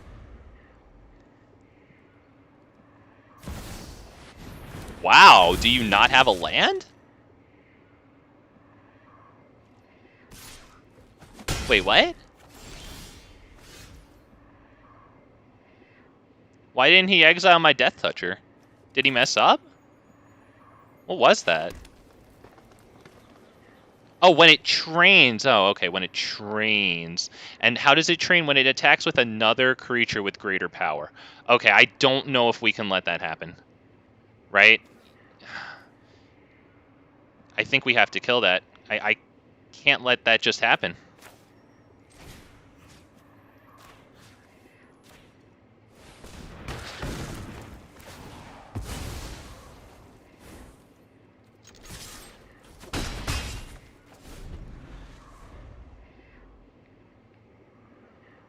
Kind of brutal. Oh, boy. All right, this has double strike, though. That's very good. What was that? Oh, that was this. +1/+1 counter gains vigilance. And oh, beautiful, yeah.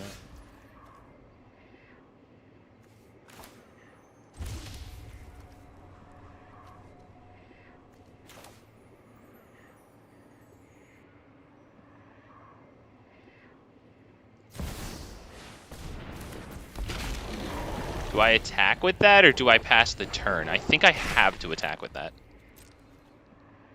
We do have commander attacks with the Llanowar Elves there. Not the worst thing in the universe. Pass turn.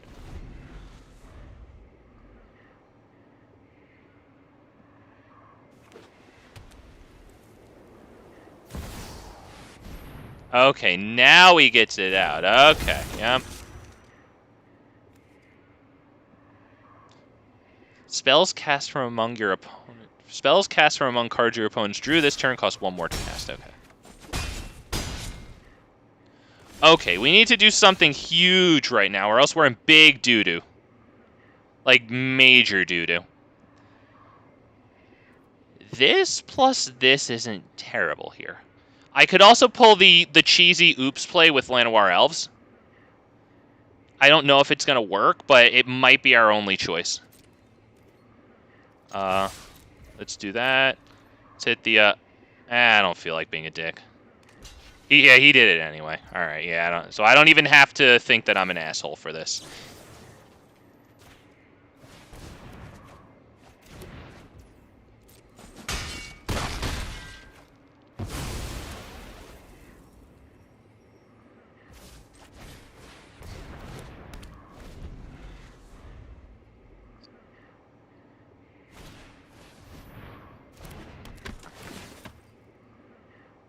He must have drawn that within the last 2 turns, I would say.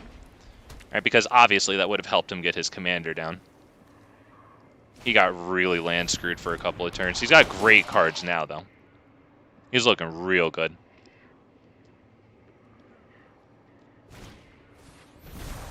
Jesus. Yeah, that's a huge lifelink, too.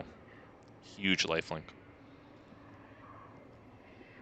You might as well get that flying, right? Yeah. Jesus, nice. Very good. Surprised he didn't put the +1/+1 counter in this one, though. That's it. There's really nothing to do here. We can see if we draw a card here, and if it's good. Probably won't be. Yeah, that's unfortunate.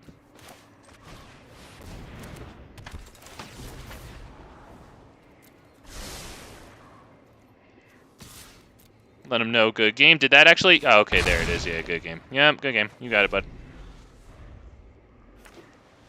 I mean, I'm tapped out, bro.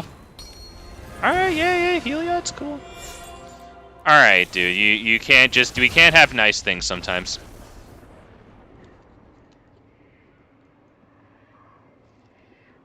Yep, good game, though. Oh, man. That Steel Seraph is freaking really nice. Damn, dude. Damn. Good job.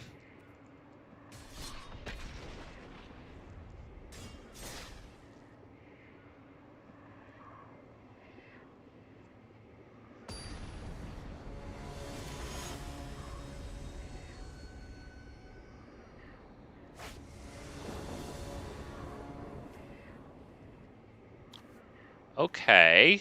Well, In Search of Greatness can be pretty good. It can get both of these onto the field. So I think I want to keep this, but the depth of this hand is not very good.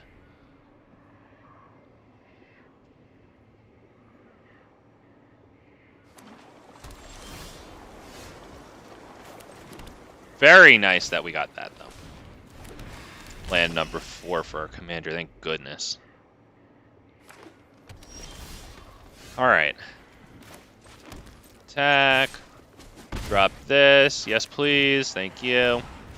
It'd be very nice if the 1/1 survived, and then we could drop Season of Growth for free, followed by Tribute to the World Tree. That's big good.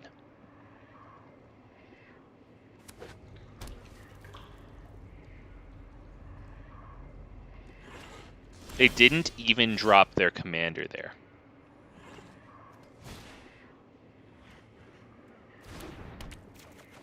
Did not drop the commander. Pay major attention to that, we will.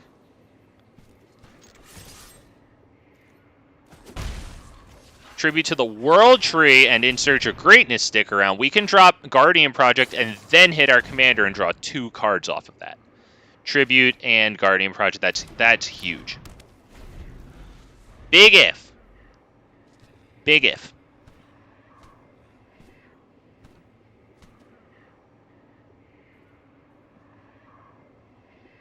What's this? It's a 3/3. All right, not a 3/4.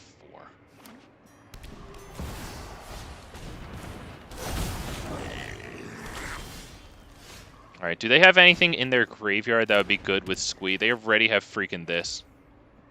Good God.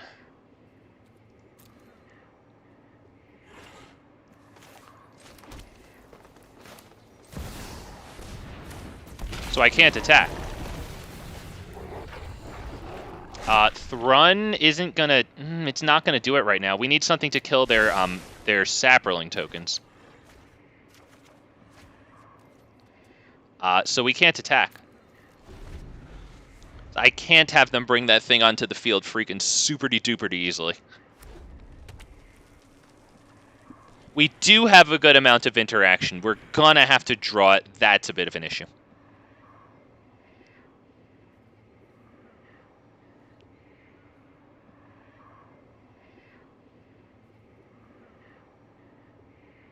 We're not going to be able to use this to put a card onto the field.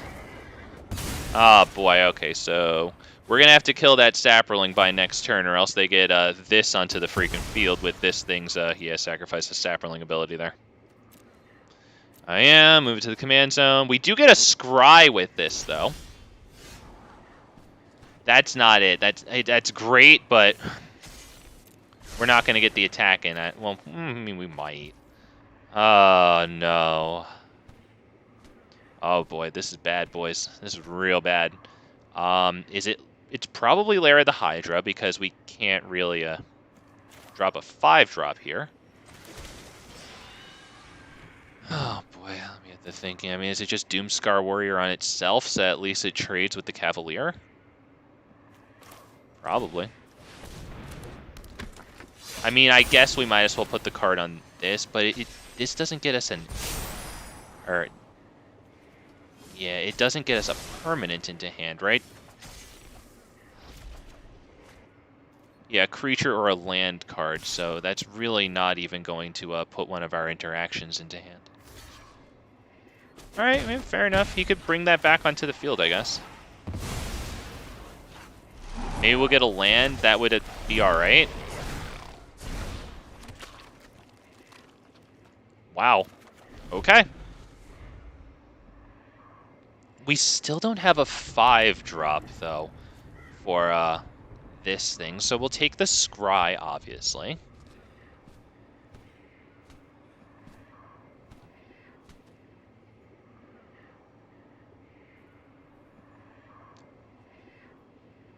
This is really good. Oh, boy. Oh, okay. Well, all right, here we go. That's a whiff. What did he get? Hey, draw some cards. He sacrificed one of the Sapperlings. It's not the best right now, but it draws him 2 cards. That'll be great when he can use them next turn. I mean, hell, honestly, the Elvish Mystic helps pay for Itali's flip, so... Yeah, that's incredible. That is big good. We don't have a Death Toucher to use with it yet. That is an issue. That's a big issue. I mean, we could attack with the Doomscar Warrior and bait the block from Itali. That's about all we could do. That might not be the worst thing in the world. Let me hit the thinking here. It could be Questing Beast because it draws us cards and they might not block it.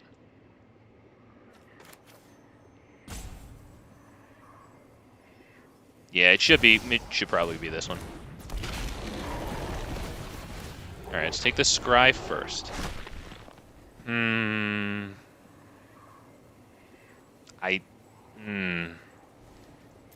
We would have to pay 3 for that, 1 for that, that's 4, and then 6. We have that. So yeah, you know what? We will take that. Fine. We will take it.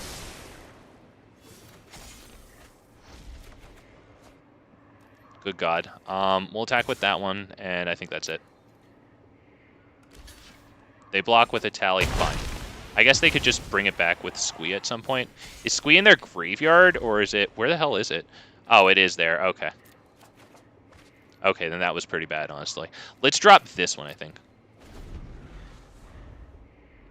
I guess I was... Maybe I should have done that on the Sapperling token there. So maybe I should have played Questing Beast and then not... I still have to figure out exactly how to play this deck. I think it's a lot of holding back and waiting to be able to kill the Sapperlings. I think that's the whole entire key to this. I think you have to kill the Sapperlings. He got Defiler Vigor. That's incredible. I don't really see how we're going to contend with that. Wow. Yeah, I think we're good here. Yeah, good game, dude. Very nice. Yeah, I'm still getting used to facing this, but yeah, I think the key is in killing the 1/1 Sapperlings.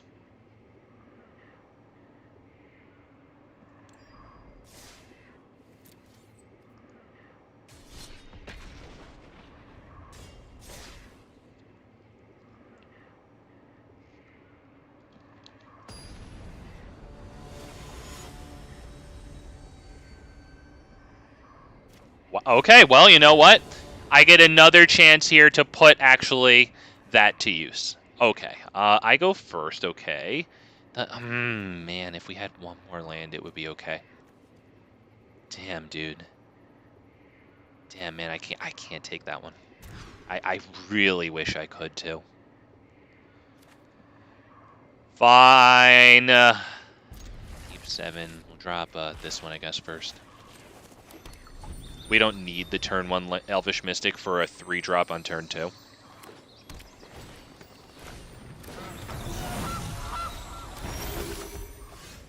I might actually want to drop this, even though it's a freaking fight. But it is a fight that I can use against their what's it called? Their little token. So, you know what? Maybe I should keep it. We're really going to have to kill those tokens.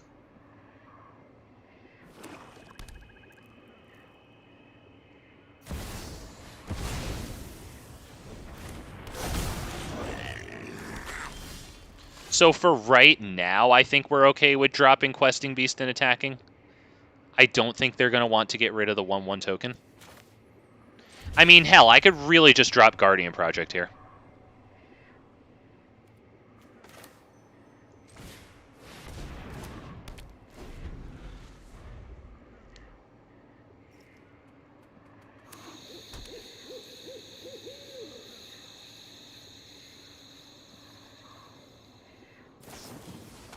Oh boy.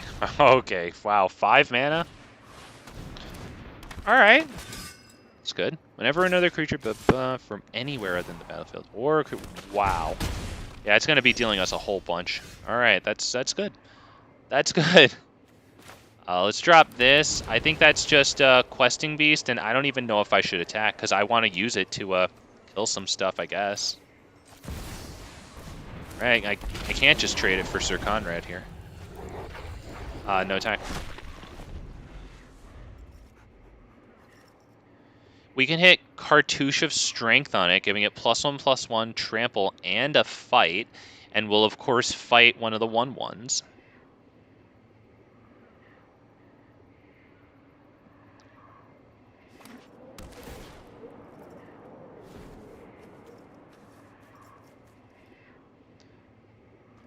Damn it. This is tough, dude.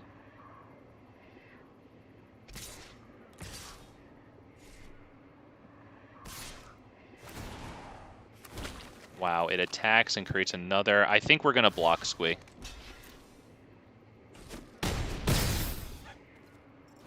It's just a lot of damage.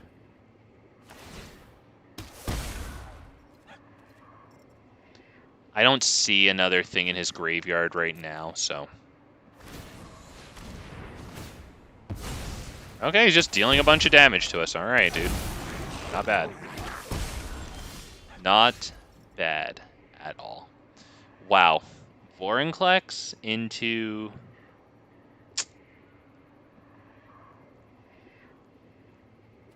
Is it Vorinclex or is it Cartouche of Strength and fight what? Cartouche of Strength, fight Slimefoot and Squee, and then bite down on this might be the way to go here.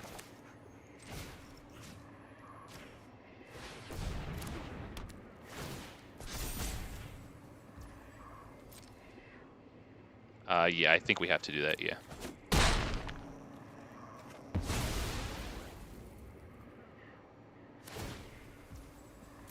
Oh, shoot, you know what? I should have hit Sir Conrad first. That was my bad.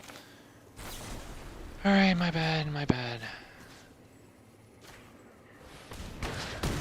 Although, wait, shit. Now they bring Sir Conrad. I'm still really working on this one. I think I screwed this one up again against this guy. It's really awkward facing this dude. Yeah, because I think he just brings both of those things back, and then I basically did nothing except prevent them from attacking this turn. Yeah. Yeah. Okay, well, I tried. I think I screwed it up, but I think I tried. Alright. Maybe Graveyard Hate would be good against them, too, of course. I think we can go ahead and maybe attack. But then they could just block with Slimefoot and Sir Conrad, right? So what's the point? Yeah, what's the point? No attacks.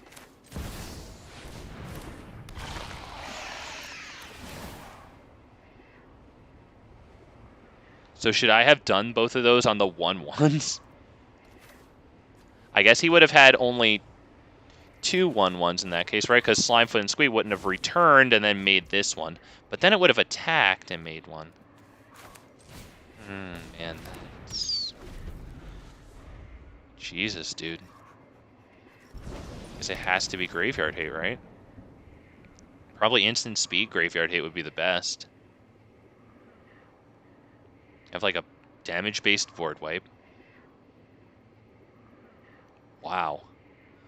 That really requires changing what you do. You can't just kill this thing, which you want to do. It likes that.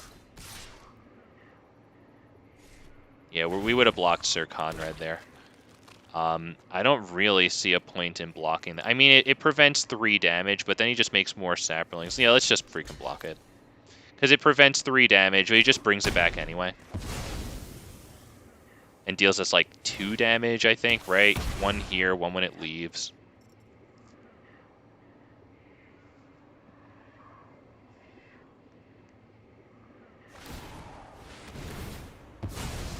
Yeah, so instead of 3 damage, we got 2 damage dealt to us. Oh, we got 3 damage dealt to us. Okay.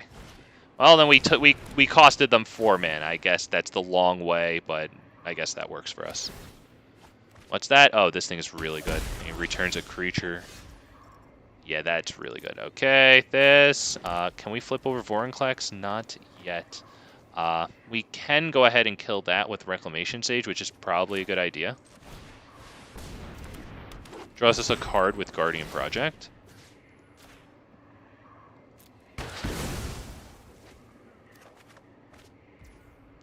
Wow, Master's Rebuke. This isn't really going to do much. It's going to get us a Scry, which I guess is worth it, so we can probably drop that. Do I even attack here? I don't know what the point is. I think we're just going to lose. I think they can pretty much just attack with everything, and then Sir Conrad does us tons of damage. Wow. What a deck to face.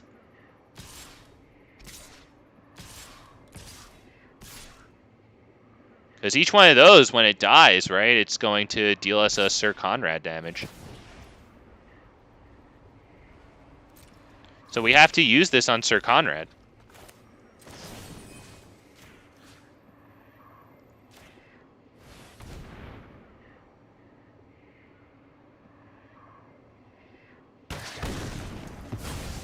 I have to. I can't block Slimefoot and Squee unless I block it with this. 1, 2, 3, right? Or do I block Slimefoot and Squee there? I don't even think so.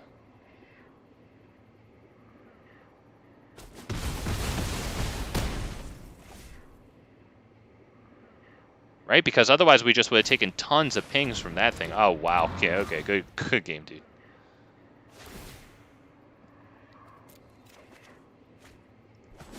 That looks like it's probably about it. I mean, we can flip over Vorinclex and see what we get. We'll draw a few cards from Guardian Project when the creature's it. It won't matter too much. Sarith, whatever, dude. Yeah, the dude's got this, so good game.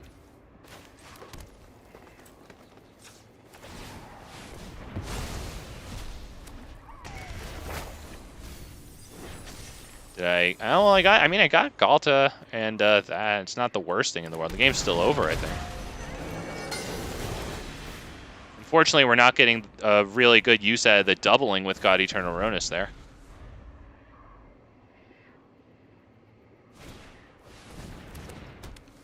Beautiful, okay. I love this card. That's such a cool freaking card, dude. Black Market Connections. He has to attack with Slimefoot and Squee here, though, to force us to block, right?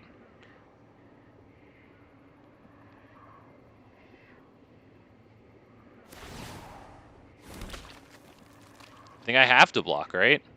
But then he has this thing out, so then he can just do the Slimefoot and Squee and bring back something else again. So I think I actually have to take that.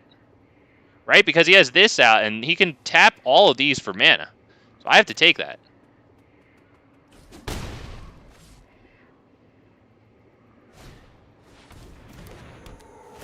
Nice, Arboreal Grazer, yeah. We're just gonna dump all of these counters onto Galta here. Yeah. Away.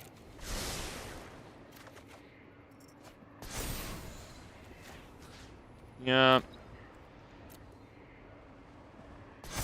Okay, obviously the land here will be Nykthos. Okay, we can start with this just for the card. Let's maybe Sarith just for the card here. Yeah, let's get this, that.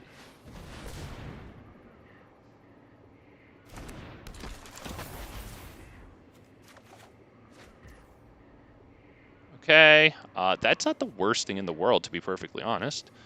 Probably have to hit this one right now, right?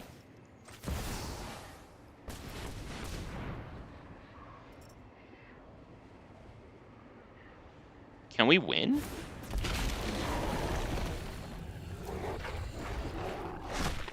Can we win with this by fighting like Galta against one of these things, right? Does this have trample? No, it doesn't have trample yet. All right, Galta has freaking trample, so we have to use all the stuff here with Galta, I think. Right? And we gain a lot of life, so we'll get another turn out of this, I think.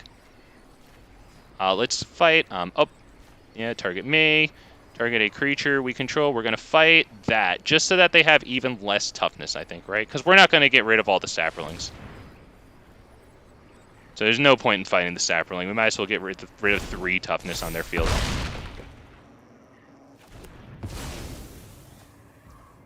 I think we can hold Heroic Intervention for their turn.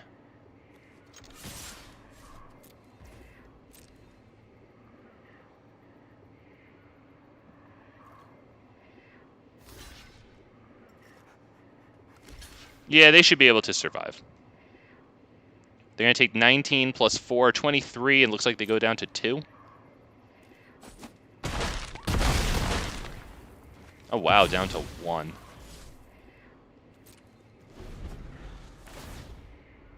Yeah, but we have Heroic Intervention. They can't use anything from Black Market Connections, of course, or they lose. Okay. How lucky did we get, though? Of all the cards, we got the one that, like, did everything that we needed right there. That was freaking... I really have to work on facing that. That deck is entirely different to face. I mean, at least for me, you know, I mean, Red probably can just sit there and burn and burn and burn the Saprolings.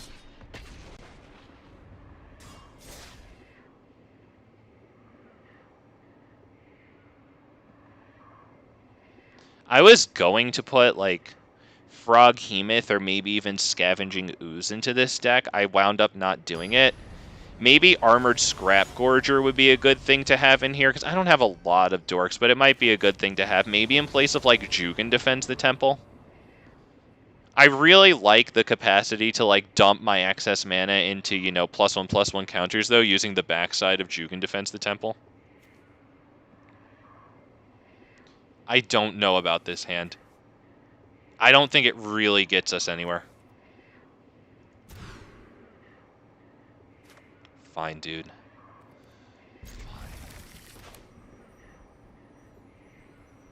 Fine. Wow.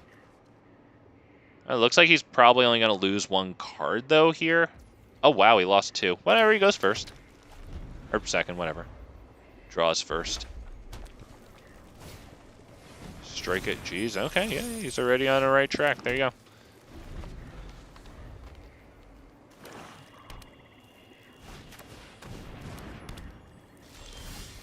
Oh, that is good.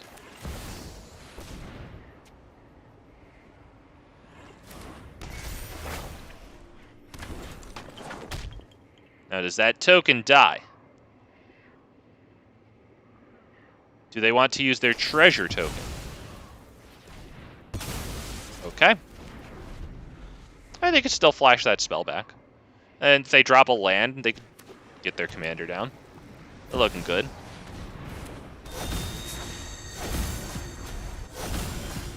Wow. Target up to 2 target creatures. No thank you. Is that going to be Moss Viper? Because the thing is, they get this until their next turn, so that's obviously just a free kill on our commander, so I can't play it. That's silly. Let's go ahead and pass the turn.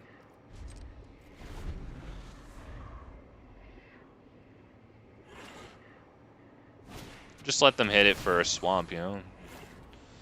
That's, No, honestly, let's just do this just so that we can get closer to the land drop, so that we can drop Thrun or this. Okay. Glorified cycle. I like it.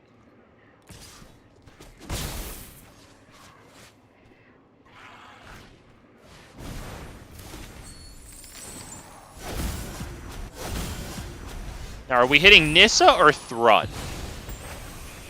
I kind of like Nissa here. It enters small, I know. But with a land there, Thrun really isn't terrible. It can't block this, but, like, that's kind of okay, you know?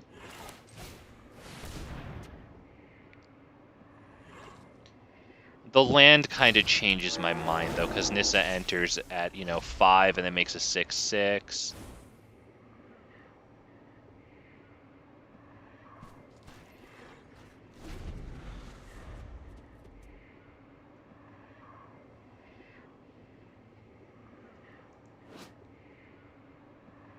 Dude's definitely got cool sleeves for this deck. That black and red go. Oh, Soul Shatter. Jesus. Nice. Okay, well, that would have gotten Nissa, right? That's or Planeswalker.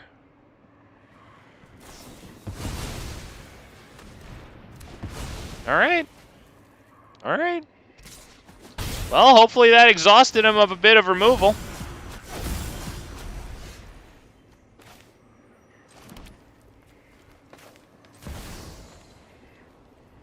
Oh, yeah, that's what I meant. To play it in the way that I can't afford it. Right, yeah, that's what I meant. Okay.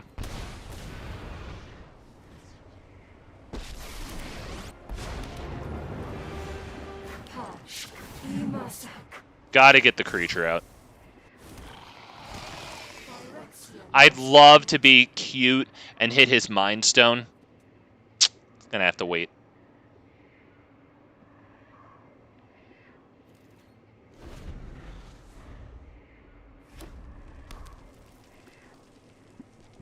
Come on. Come on, let my stuff live here. A tally's big good. We get the fight off of that with this, though, so...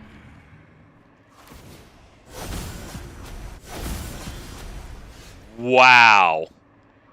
Wow. That's huge. That's huge. Welcome, my companion. Okay, hang on. Oh, I need to kill both of those, so we can't do the whole thing there. We just, target creature we control, fights target creature we don't control. So this fights that.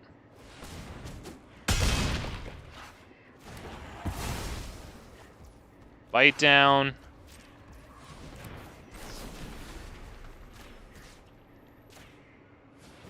$0.06, start drawing cards. Hopefully the game actually swings here now.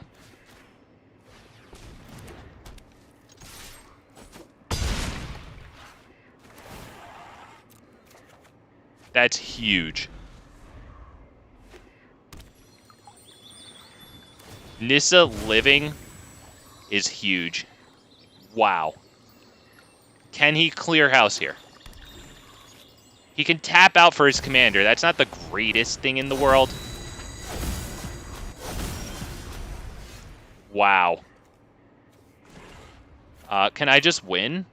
Hang on. Can I just win if I add... Wait, let's see. That's 13 and then add 10 to that, right? So that's 23. I think we have lethal here. I think we just do this. I must retreat. History will not rise, Phyrexia, and charge to victory.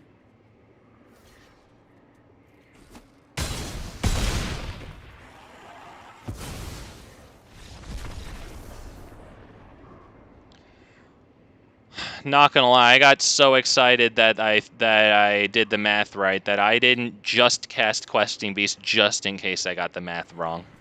Not even gonna lie, I probably should have casted Questing Beast just in case I screwed up there.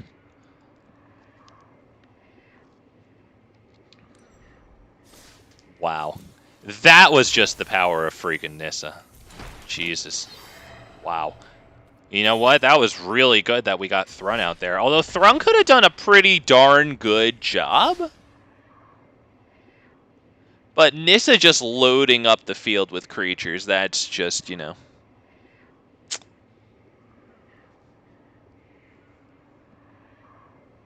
Like, that's just so good.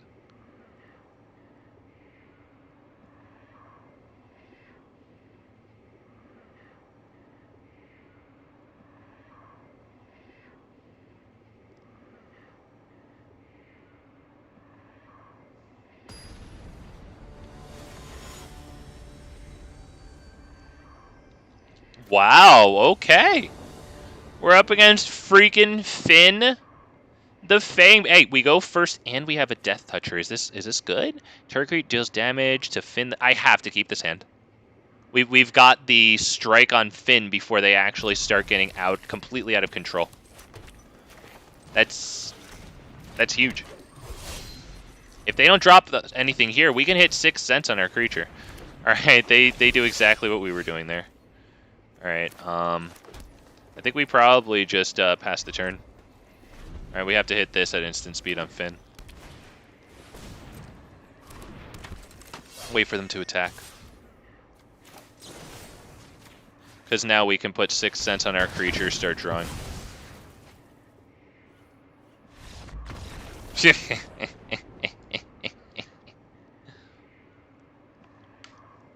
Okay. All right, dude. I mean, not gonna lie, though. Like, we probably did exactly what he's doing. You know, I would assume Finn the Fangbearer is running, like, pretty much every single Death Touch card, right? And then a whole bunch of exactly those things, right? It has to be. So he's probably like, nah, forget it. I know this guy's deck is just loaded with that crap. And it could just be, he killed my commander, I'm done. It could be that. Damn. Might want to keep this, because Shaper's Sanctuary, if they can't get rid of Shaper's Sanctuary, it might be pretty good against Calyx. I think it's been, like, a really long time since I saw this card. Let's drop that one down first.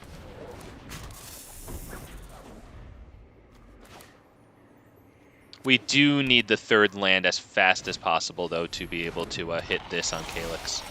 Okay, thank goodness gracious for that one. Can I attack? Yeah, let's attack.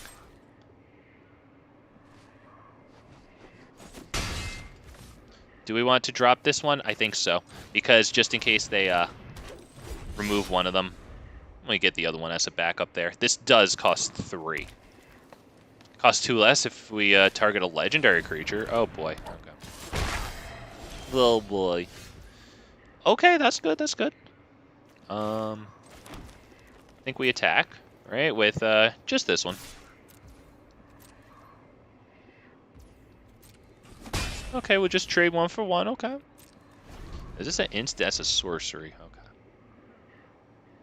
So does Calyx come down? No.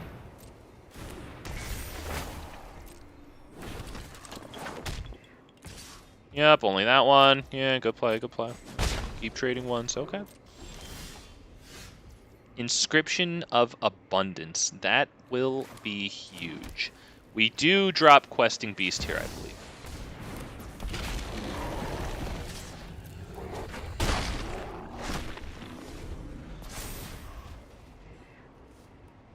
Alright, hopefully they don't remove Questing Beast. I want them to drop Calyx. And then wait a turn and then try to remove Questing Beast. Please do exactly that for me. Please. I can't protect with Heroic Intervention. So please do that.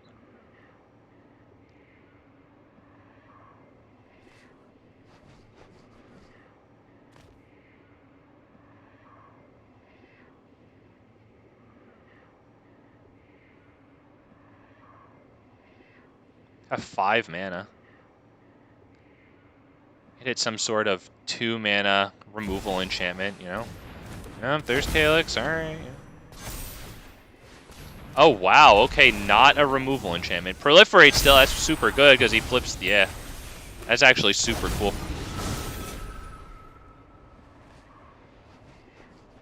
Yep, nice, yep. Okay. Alright. I can't kick this. I need to be able to do both of these this turn and still hold this up. We're going to have to kill this with a fight, and I can't use Questing Beast for that because it'll die because I can't kick this. I need to have Heroic Intervention up. So let us start with this. I think I have to kill that thing, right? Do I have to kill that thing? Because I could hold this for their turn when they recast Calyx. So yeah, maybe I sorry, let me hit the thinking here. I think we have to kill Calyx. I think that pretty much just goes without saying.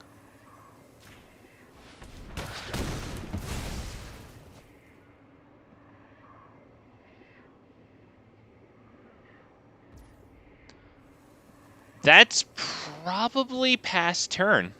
I mean, we could try to attack with Questing Beast, but I don't want them to force a blocking situation. They very well could by just blocking with the 2 creatures on the right here. Or this one and this one, most likely, honestly. Those are rather vanilla. I mean, this one does have the keywords, but, you know. They don't have anything wild and game-breaking like Light Paws. Arguably this, obviously their commander too. We will make this world. Yeah, this guy's killing it, dude. He doesn't even need Calyx right now. I'm not going to lie. This is probably the most preferred way to lose to this deck. That's honestly fine with me.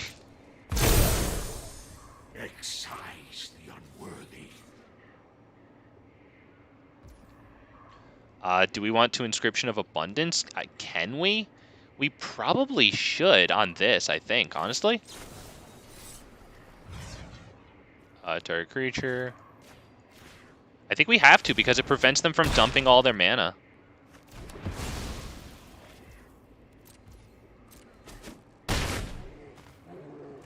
Because then they could just get little creatures, dump all their mana, right?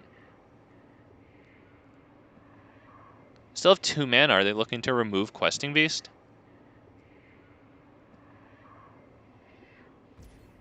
Wow, okay. Well, now that we have Trample, that's freaking huge. That's huge. Because now we can probably kill that Planeswalker.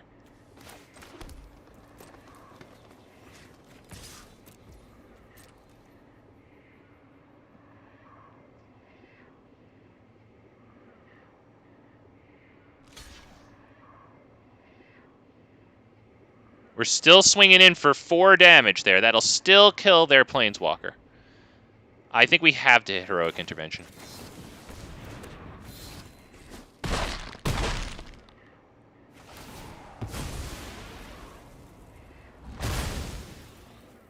You've halted a cog, not the machine.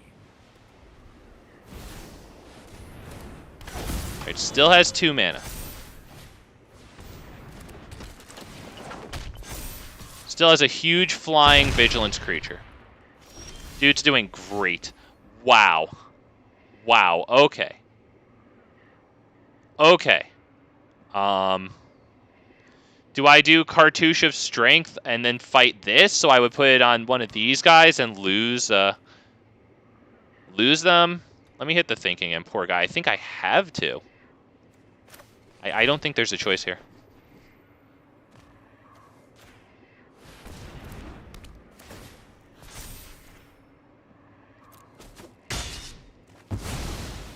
I think that had to be done.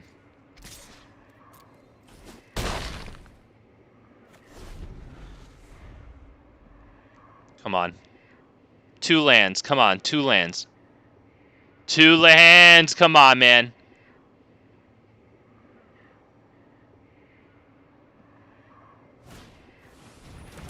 Okay, what's this do?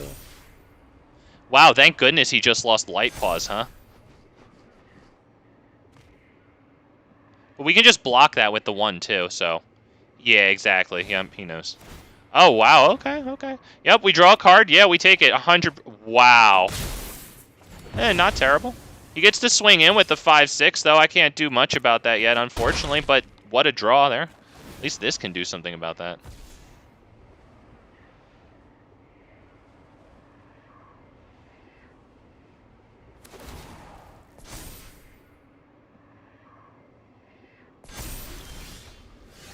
Wow. What? Wow.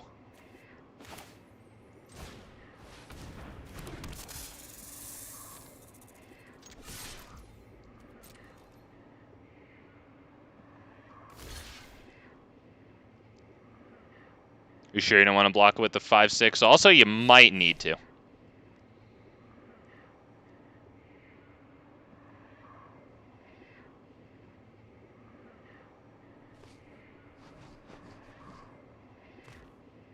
Yeah, man, it's tough. Death Touch and Trample.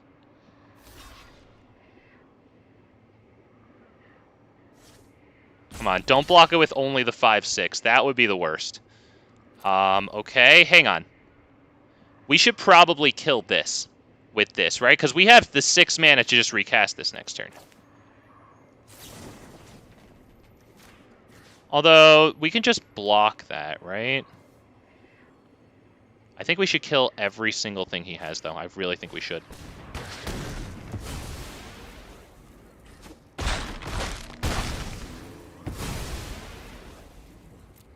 History will decide whether or not that was the right move. Come on, land. Land. How much does this cost now? 7. Well, no, actually, then not land. Please not land. It was a land. Fine, dude.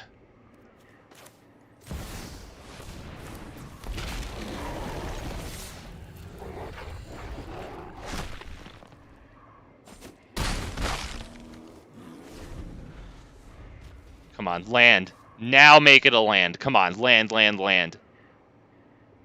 At least don't get rid of Questing Beast, because we have 6 mana. We can do Ronus and use its ability on Questing. Yes! Oh, no. Yes. Wow. Oh, my God. Wow. Wow. We beat the person playing on easy difficulty. Oh, man. Wow. Thank goodness. Thank goodness, dude. That thing is so ridiculously powerful. Thank goodness they didn't have many of their exile enchantments, or they could have duplicated those, and that would just be silly. Goodness gracious, dude. Thank God. We got really fortunate there. Like, really fortunate there.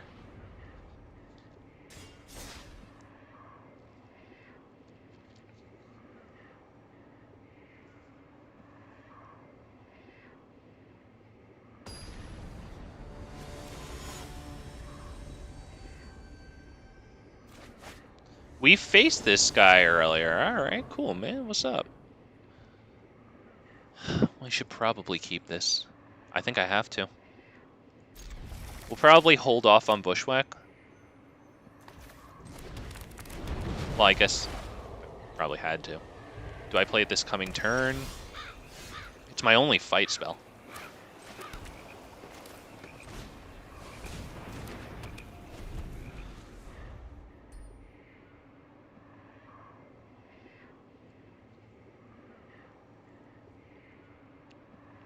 Might want to hold it. I have this.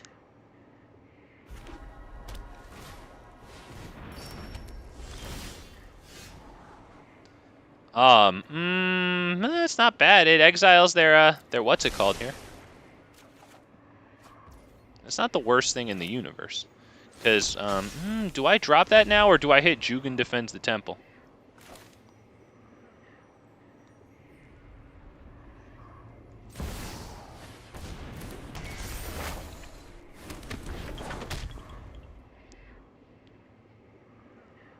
We don't have a 4-drop to get down onto the field for free with this.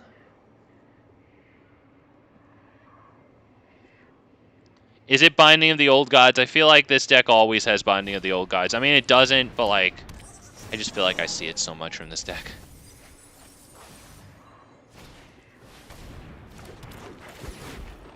Wow, more milling. Jesus, dude, nice. Okay, I think we need to get rid of that. The land is probably the best here. Wow, okay. Yeah, that's good. That's big good.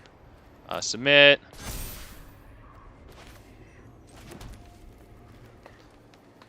Is it Questing Beast and then fight, like, one of these here?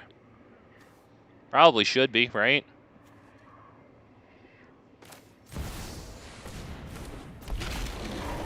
Is it really the fight, though? Because we could save the fight for Muldrotha. Right? I think I attack, because they can't block with this, so they could only block it with the 3-1.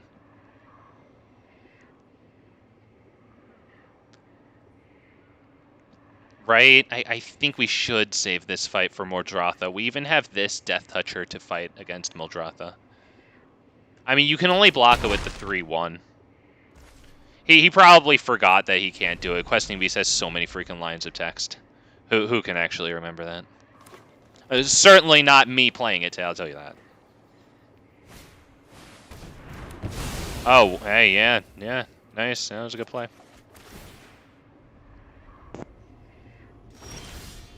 That was a good play. I mean, I don't think so. Because I'll just have to freaking cycle it. That's not terrible. I think I still have to get this down, though. We'll go ahead and dump the 1 mana into it. I really think I have to hold the Bushwhack.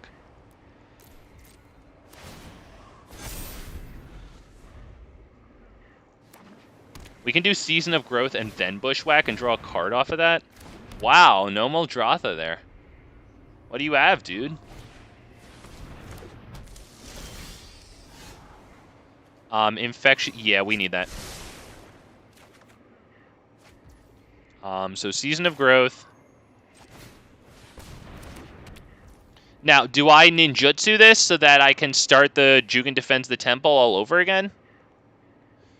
That might not be the worst idea in the universe, honestly.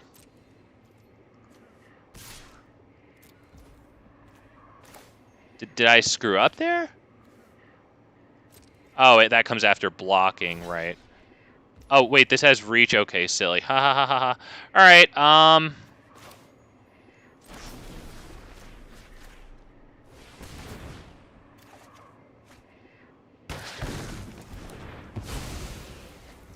Wow, thank goodness I had a save there. Okay, end the turn. Jesus, all right. I guess maybe I should have attacked with both. Yeah, maybe I should have attacked with both of them. Deals 1 damage to what? To target opponent for... Yeah, we need the land on... As great as Heroic Intervention is, we've got to get some lands going on here. That probably should die, right? How exactly is it going to die? Let me hit the thinking on the poor dude. How exactly is it going to die, dude?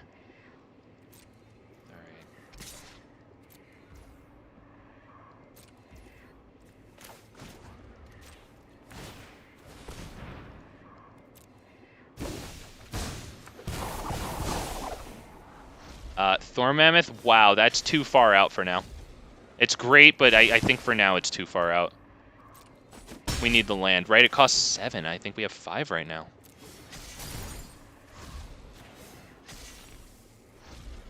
It's just miserable. I like him. He's being difficult. I like this guy. Let's go ahead and drop that one past turn. Right, we get another freaking mana here. We get another Scry out of Season. Beautiful. Yep.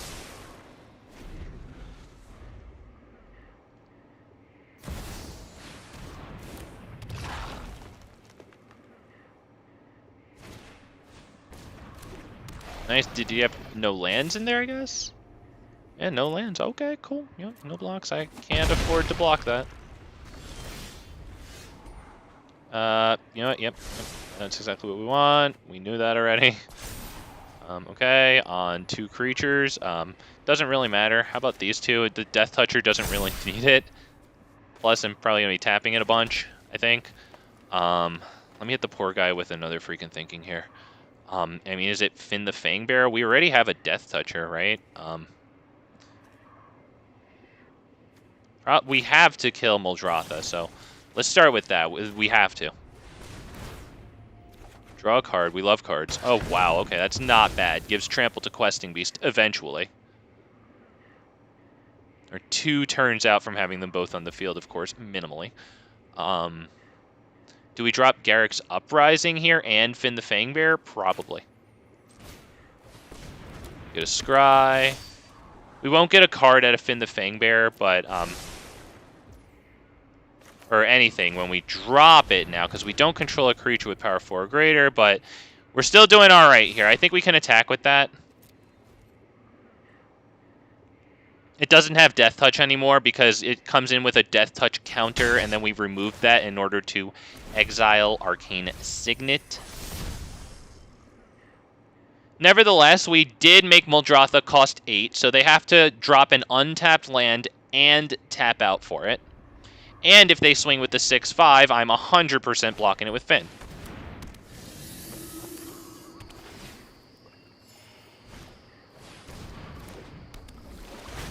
Doesn't that let them mill 3 cards?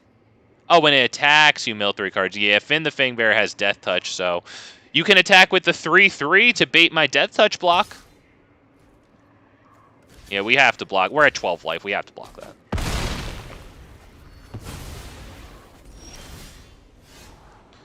I mean, we probably should take that. It puts lands in our hands, right?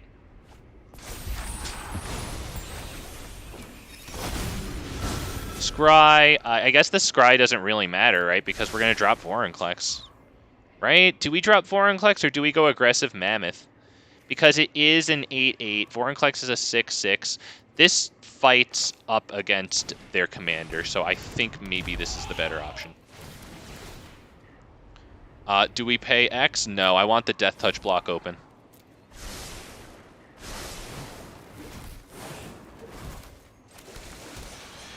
I don't think I want to fight any of those things, so let's go ahead next. That's past turn. End turn.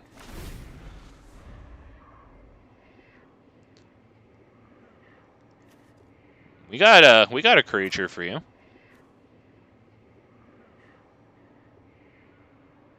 He's top decking now, though. That's really good. Does he have a land that he could play with that thing? No, that thing he just brought back was the only land. Yeah, just grab Finn, dude. Why would you want to... You're Muldrotha. Why would you want to exile your own? It's right on the top of my library or graveyard. There you go. He taps out from Muldrotha. He's not going to be happy when we bushwhack it.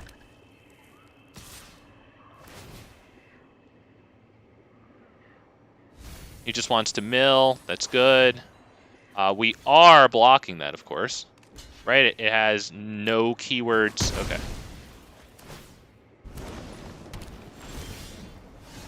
Okay, the forest, and that's probably good, but I feel like maybe we want to try to get an actual play here. God Eternal Aronis is freaking something. It is something. Let's hit the Questing Beast here.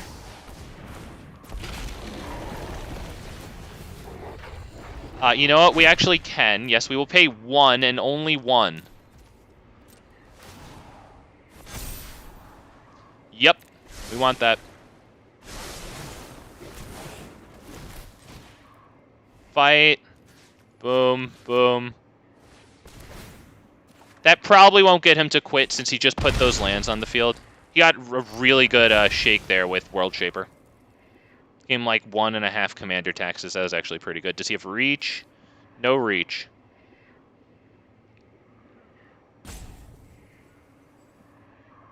Wow, he really debated even playing the game there. Jesus. Alright, let's attack with this one and with Questing Beast. Do we attack with Questing Beast there, or do we save it for next turn to really smash in? Yeah, let's attack with it, right? Because they'll have to... no.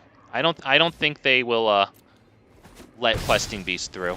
Oh, shoot, wait, it can't be blocked by creatures with power 2 or less. Shit, I should have... Oh, damn it. Right, because they wouldn't have been able to block. Damn it. Ah, damn it. They're going to be really mad when we kill that again, though. And I'm not making the same screw up. Hopefully this doesn't become a 5-5. It says at the beginning of your upkeep. This has Death Touch though, right?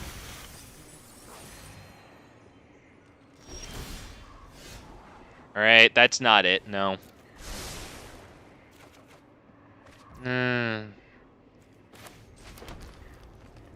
That's probably God Eternal Ronus, Cosmic Hunger, Big Swing. Let's start with God Eternal Ronus, see what we draw.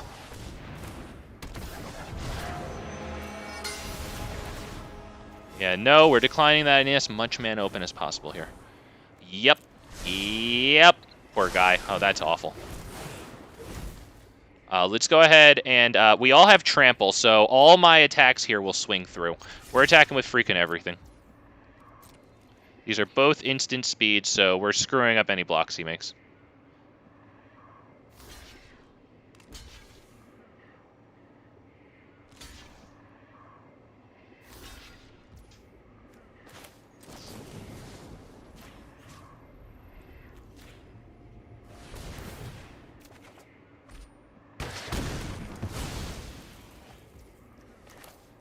Put on full control right there, right fast.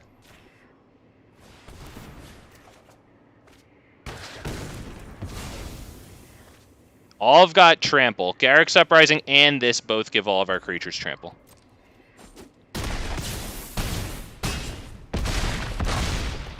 Wow, we got lucky there. Wow, we got fed a stream of freaking cards there. Wow. Thank God. Wow. Alright, holy God. I think I'm going to end the stream on freaking that one, boys and girls, because it's actually a freaking mild high note there. Not gonna lie, though, I feel spoon-fed. I mean, did you see those draws that we got there? I feel a little spoon-fed. I don't think I'm the only one that feels like I was spoon-fed for that one. Wow, so what do you guys think? What changes would you make to this? Like, don't tell me it was good, you know what I mean? I'm not asking for you to sit here and praise me. Like, what changes would you make? Do you guys think, like, for example, that this primordial bounty, that's what I'm thinking. Like, I don't know if I'm really ramping enough to get a lot of use out of this, you know? I feel like I need more ramp so I can get to this on, like, turn 4, 5, like, regularly. Turn 4 as often as possible, you know? Like, turn 5 without a doubt. Hopefully you're playing this and then dropping a land and gaining 3 life, or at least activating it once on turn 5, you know what I mean? Artifact and enchantment removal. I actually like Nyx's Lotus a lot in here. I was happy with the couple of times I got it, right? Like a secondary freaking Nykthos there. So whoever said that, yeah, that was pretty good. And this will probably wind up in some of my mono green decks. I'm thinking this would be pretty good in like the Tarask, right? Ramp play big thing. It definitely good there. I like this a lot. I wonder if Sylvan Anthem is entirely necessary in this. I feel like it might be, but I'm not sure. Do you guys think I got enough use out of In Search of Greatness? I kind of really like the Scries, honestly. Even when I wasn't free casting anything, like I really kind of like the Scries. I'm feeling like I was happy with this. Do you think I need more interaction? Less interaction?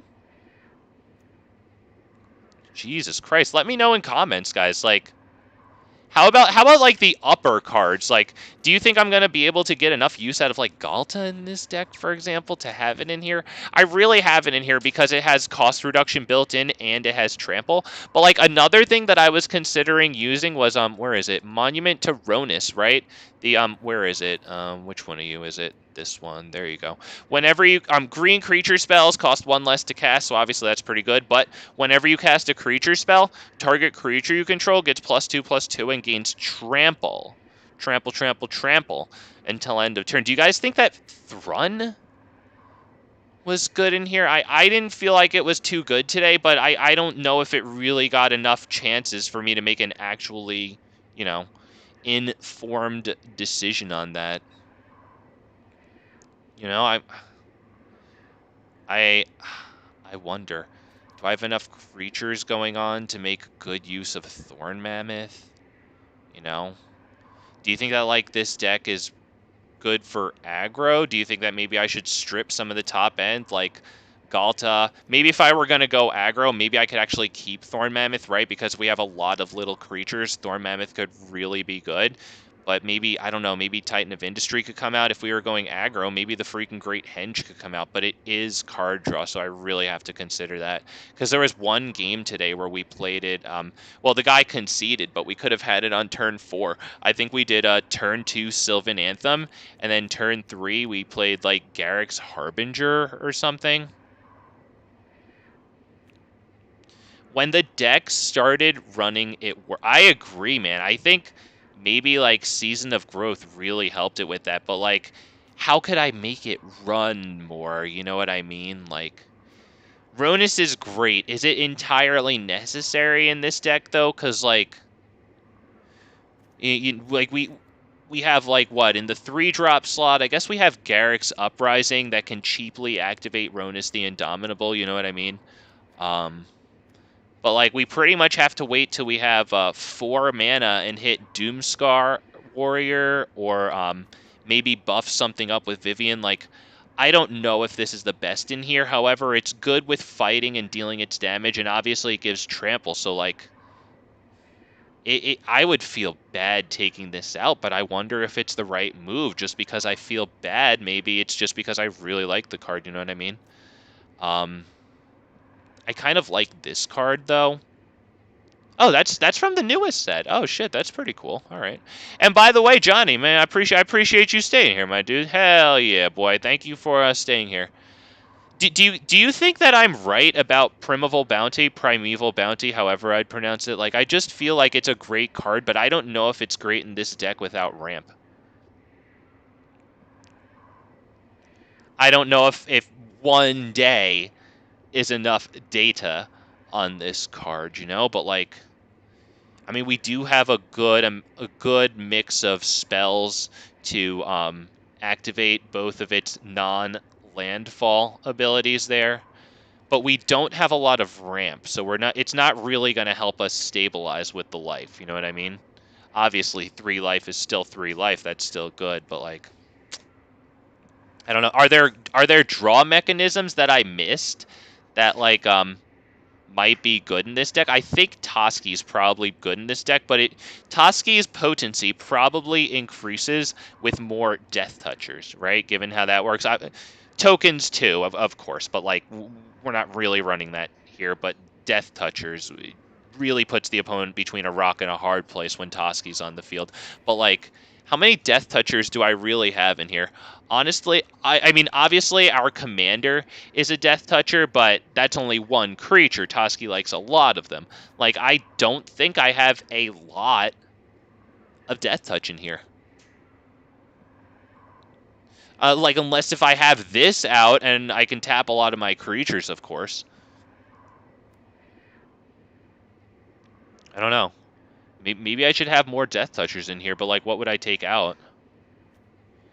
And then, like, I don't know if I have enough artifact and enchantment removal. That's exactly why I put Reclamation Sage in here, but, like, is there other good artifact and enchantment removal that I missed? I have, like, this and, what's it called? Where's that little Teenage Mutant freaking Ninja Turtle thing?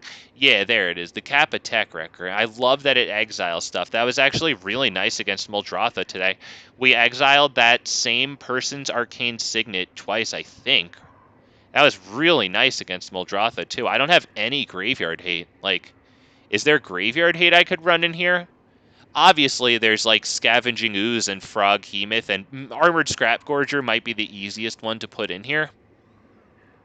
But like, is there any Graveyard Hate that's thematically on point? I guess Froghemoth does have Trample and Haste. But the thing about, let me bring up Froghemoth. The thing about Froghemoth is like, I really feel like you might need to ramp into Froghemoth, although as I say that, I'm thinking, you know, if you can't ramp into Froghemoth, then keeping the field clear with, you know, all these interaction spells might be another good thing too. And I mean, it can't. Is that the right play? Does Froghemoth belong in this deck? I is Scavenging Ooze better?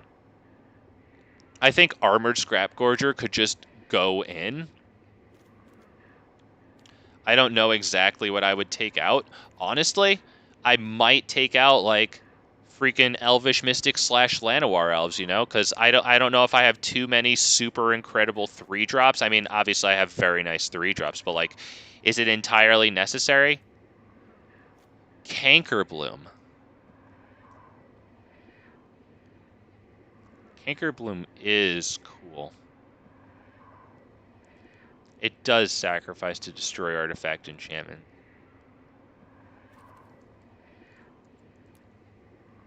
Yeah, I love Cankerbloom a lot. You know, it's um it's of course like infinitely rarer to see the interaction, but I love that Cankerbloom triggers Tribute to the World Tree's card draw for only 2 mana. I think I've said that enough and beat it into the ground enough, but like I feel like that's so incredibly good. Like it's you know more relevant in standard, of course, but like freaking 2 mana, you get this incredible creature and a card draw, and if you already played Tribute to the World Tree, you probably have 3 mana, right? So you can get the card draw and then still have the mana to sacrifice it and do something cool. Huh. But then that's the thing. Like, what do I take out of here? Like, I feel like I could probably get rid of that. The thing about Galta is, like, it might not be the perfect fit in this deck, but, like, goddamn, man, like, having a big thing on the field is just plain old useful. Somebody earlier said that I could take out a land. I'll have to really mull that over because, like, I guess I took one thing out of the top end that's probably good. But, like, what else do I take out? Do I take out Defiler of Vigor? Because, like, Defiler of Vigor is great, but, like,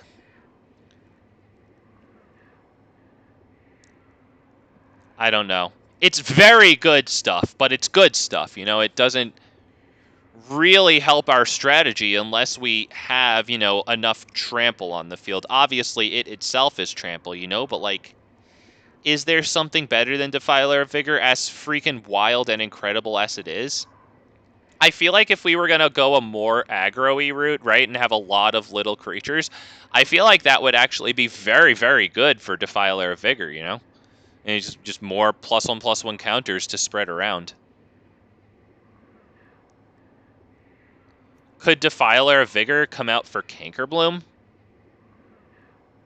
Obviously, Defiler of Vigor and Cankerbloom work well together, but, like, this is historic Brawl, where we only have one copy of each in a, you know, I guess, 99 card deck, you know? I don't know if I can take out Elder Gargaroth, because the thing is, like, it draws us an almighty card. You know? I don't know about that. I wonder if Thrun can come out, though. But, like, it really is good, but, like, I wonder if it can come out. Maybe if we had more fights, it could stay. I don't know. Let me just take it out now as, like, a candidate to remove it so that I don't forget, you know? Like, what about Titan of Industry? The thing is, it's artifact and enchantment removal, so now that I think about it, it should probably stay. I need as much of that as possible. Thorn Mammoth might have to leave. I mean, we do have a lot of other things fighting. You know what I mean? Like, it might be overkill. It's also a 7-drop. It might be able to come out of here, you know? Like, what about Gnarlback Rhino? I really like the thing. I think it fits great in this deck. Is it good enough, though? Like, when we cast spells that target it, you know, it doesn't have Death Touch unless it's, like, somehow given it, like, maybe after it attacks with Sarith, but, like, You know, if we're just casting those things that have, like, Bite Down, Cosmic Hunger, like, it's only got 4 power. You know, like, I feel like it really is an incredible fit in this deck, but is it actually, like, good, even though its effects are pretty much everything I'm looking for? Like, is 4 damage when we cast Bite Down on it really, really gonna do it? You know what I mean? It's not death touching. It's trampling.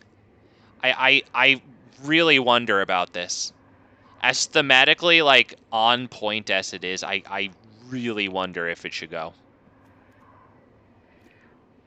I think it might have to go. Even, I mean, I could try it again. You know, obviously this is 1 day's worth of playing it, but, like, I don't know. Those are the changes that, like, I'm thinking of right off the, or right after this 1 day of playing this deck.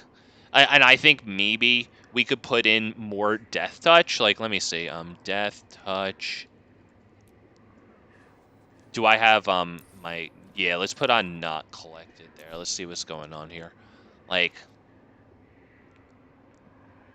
I don't think I fill it up with little 1-drops. I don't know if that's really the right direction for this deck, you know? Like, I don't think that's actually going to win us the game. I don't think this is like a Toski deck or like a Finn the Fangbearer deck when we're doing that is actually going to be like your way to either win in Finn the Fangbearer or get to your wins with Toski, you know?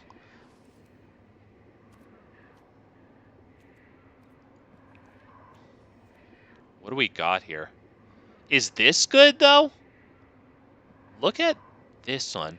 Hey, man, Twiddlers, I appreciate that, man. I still got Friday on my mind for your stream there. Thank you for coming by and hitting the like, my dude. I appreciate that. I wonder if this card's good, though, because, like, we do have a decent amount of trample, and, like, this does give another thing Death Touch until end of turn, and then it also retains Death Touch itself so that on defense it can, like, get a nice block or maybe just discourage attacks. I'm gonna put this in, and we're not gonna use it right yet, but, like, I think that the theory is sound. I wonder if it really will be good. I don't know about this one. 1/3 Death Toucher for 3 mana. I don't know about that one.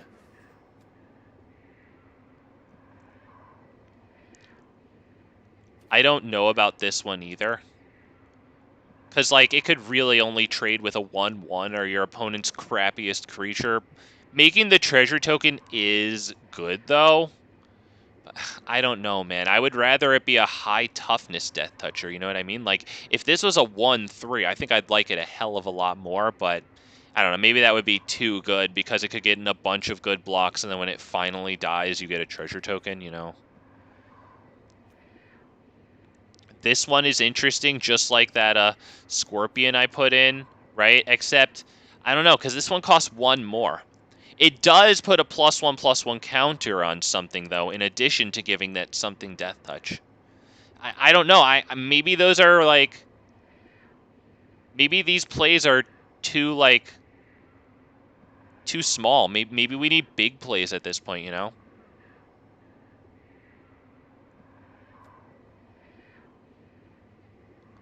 Like... Is this card actually good? Like, it costs 4. So, it's a 2/3 that costs 4, and I'll be real with you, I'm not thrilled with that. And, like, you know, it'll be great against green, sure. But, like, how about against every single other color? Like, are we really gonna see this in our opening hand against the red deck and be like, oh, good, look. Like, it can sit around on the field after we invested 4 mana into it, probably on our 4th turn because we don't have a lot of ramp, you know, and then, like, wait and pray to God that it doesn't get 1 mana lightning bolted, you know, 2 mana freaking lightning strike, whatever, lava coil. It draws us cards, and, you know, the almighty card, I love it. I don't know, man. I I don't know. Is Kira good? Kira's a flyer. I wonder if Kira's good. I'm going to be real. I put Kira in a bunch of decks and I wind up taking her out. Not that me taking her out is the end-all be-all and it means that Kira isn't good in the deck. I might be making a mistake, but, like, it's a 4/4 and it costs 5. And yeah, it has flying. Yeah, it has death touch. That's great, but, like, it dies a lot when you block with it, you know? Because, like, there's a lot of, like, 4/4, 5/5, 6/6 flyers, you know?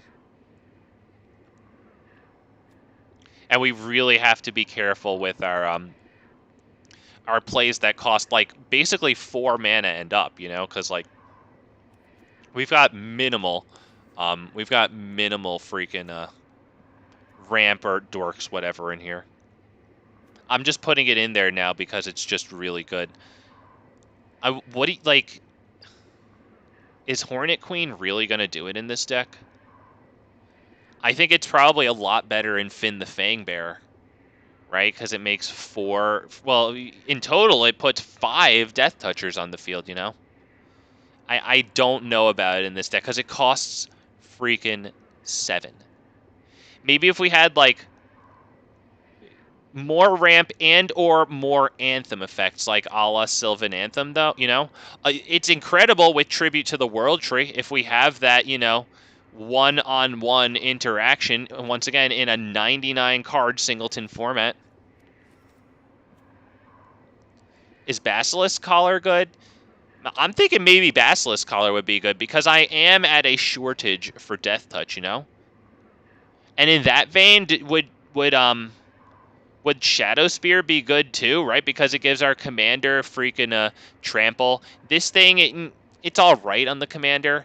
You know, it already has Death Touch. Lifelink's obviously good, but this is better on, like, the 99. I wonder if Basilisk Collar and Shadow Spear would be good.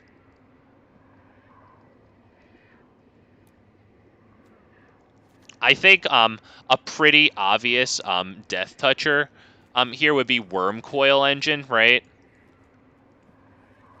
I think Worm Coil Engine kind of, sort of, goes without saying in this deck, right? It's got just about everything we want, right? Death Touch, of course, Lifelink to stabilize, and then the fact that if it is killed, not exiled, but killed, like, it it is difficult, you know?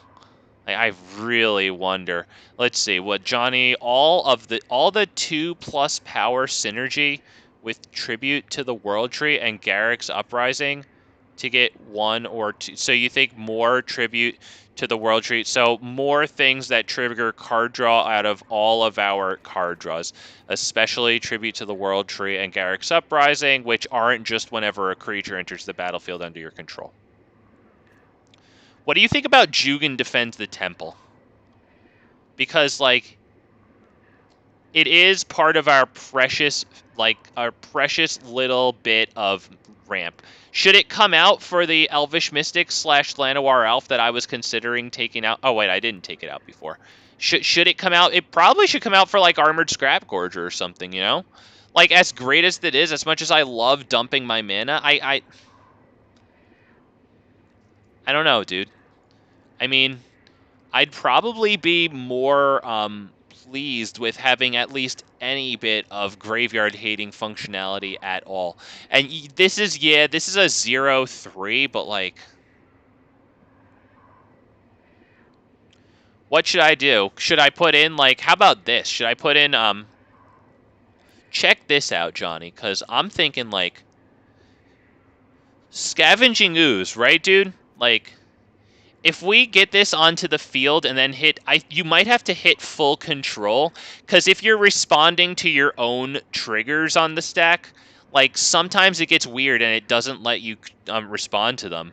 But, like, what you could do is you could drop Scavenging Ooze, right? And then Tribute to the World Tree's ability goes on the stack, right? And at first it wants to put 2+1/+1 counters, but if you can use Scavenging Ooze to exile a creature card, right? Put this on the stack when it's on the field after this goes on the stack, get the creature card exiled, +1/+1 counter. Now it's a 3/3, so when Tribute to the World Tree goes to check its power, you actually draw a card. Right? And since you hit Tribute to the World Tree, you'd probably have the mana to be able to do that. It is conditional on the opponent having a creature. I think that might not be a bad idea, to be honest.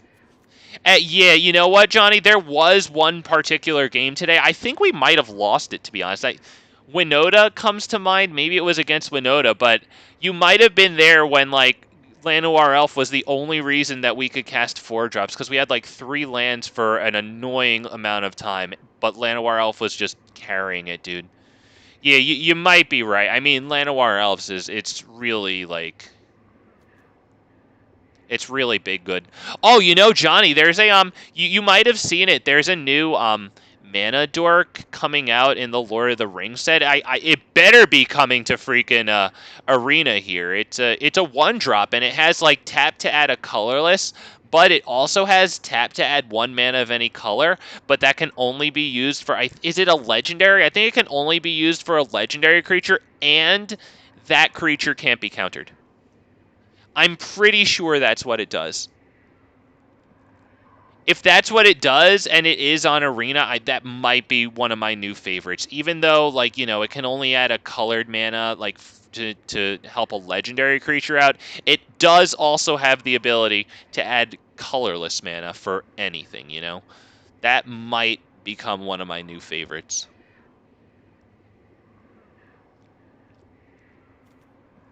Do you think I have too much interaction here? Let's see. Deals damage.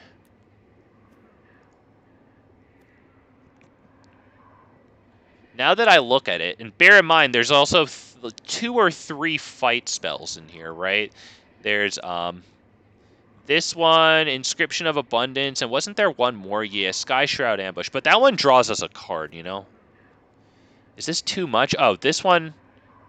Oh, that has a deals damage trigger. That's why it showed up in this search. All right, yeah, Finn the Fangbearer too. All right, so now that I look at this, you know what? I probably have a pretty good amount of interaction here. Shoot, I wonder what else could be done. We have 100 cards. Oh, cool. I have exactly 100. I don't know. I feel like this was a little trim, but I'm really iffy on Defiler of Vigor. The thing is, like, it's just plain old powerful. No, it might have to stay. Like, if I'm keeping Galta in here, you know, it's kind of the same thing. It gets big stuff onto the freaking field. It's not exactly the same, but, like, it's in the same wheelhouse, you know, and hell, it discounts our cards. Our green permanents, you know? Shoot. Alright, I don't know how much more thinking through and editing ideas I really have right now for this thing. Shoot. I wonder, I don't know about Kira, though, but it does have Death Touch, is the thing. I think it's worth trying, but I feel like, as usual with Kira, I put it in because the theory's good, and then I wind up taking it out because the execution just doesn't cut it.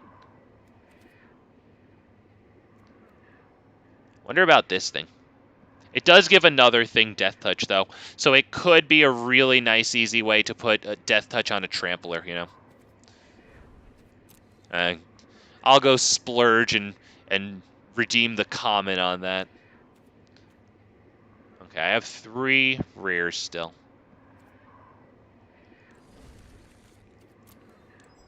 Wow. I wonder if I need more interaction. Like more of those target creature deals damage, blah blah blah blah blahs, because those were really freaking good today. Wow. Alright, boys and girls. I don't even know what I'm going to run tomorrow. I have no freaking clue. So, take care of yourselves, take care of each other. Thank you guys for stopping by here. If you haven't already liked the stream, please do. Yeah, Johnny, exactly. It is a Death Touch flyer. Yeah, it's a Death Touch flyer, exactly. Yep.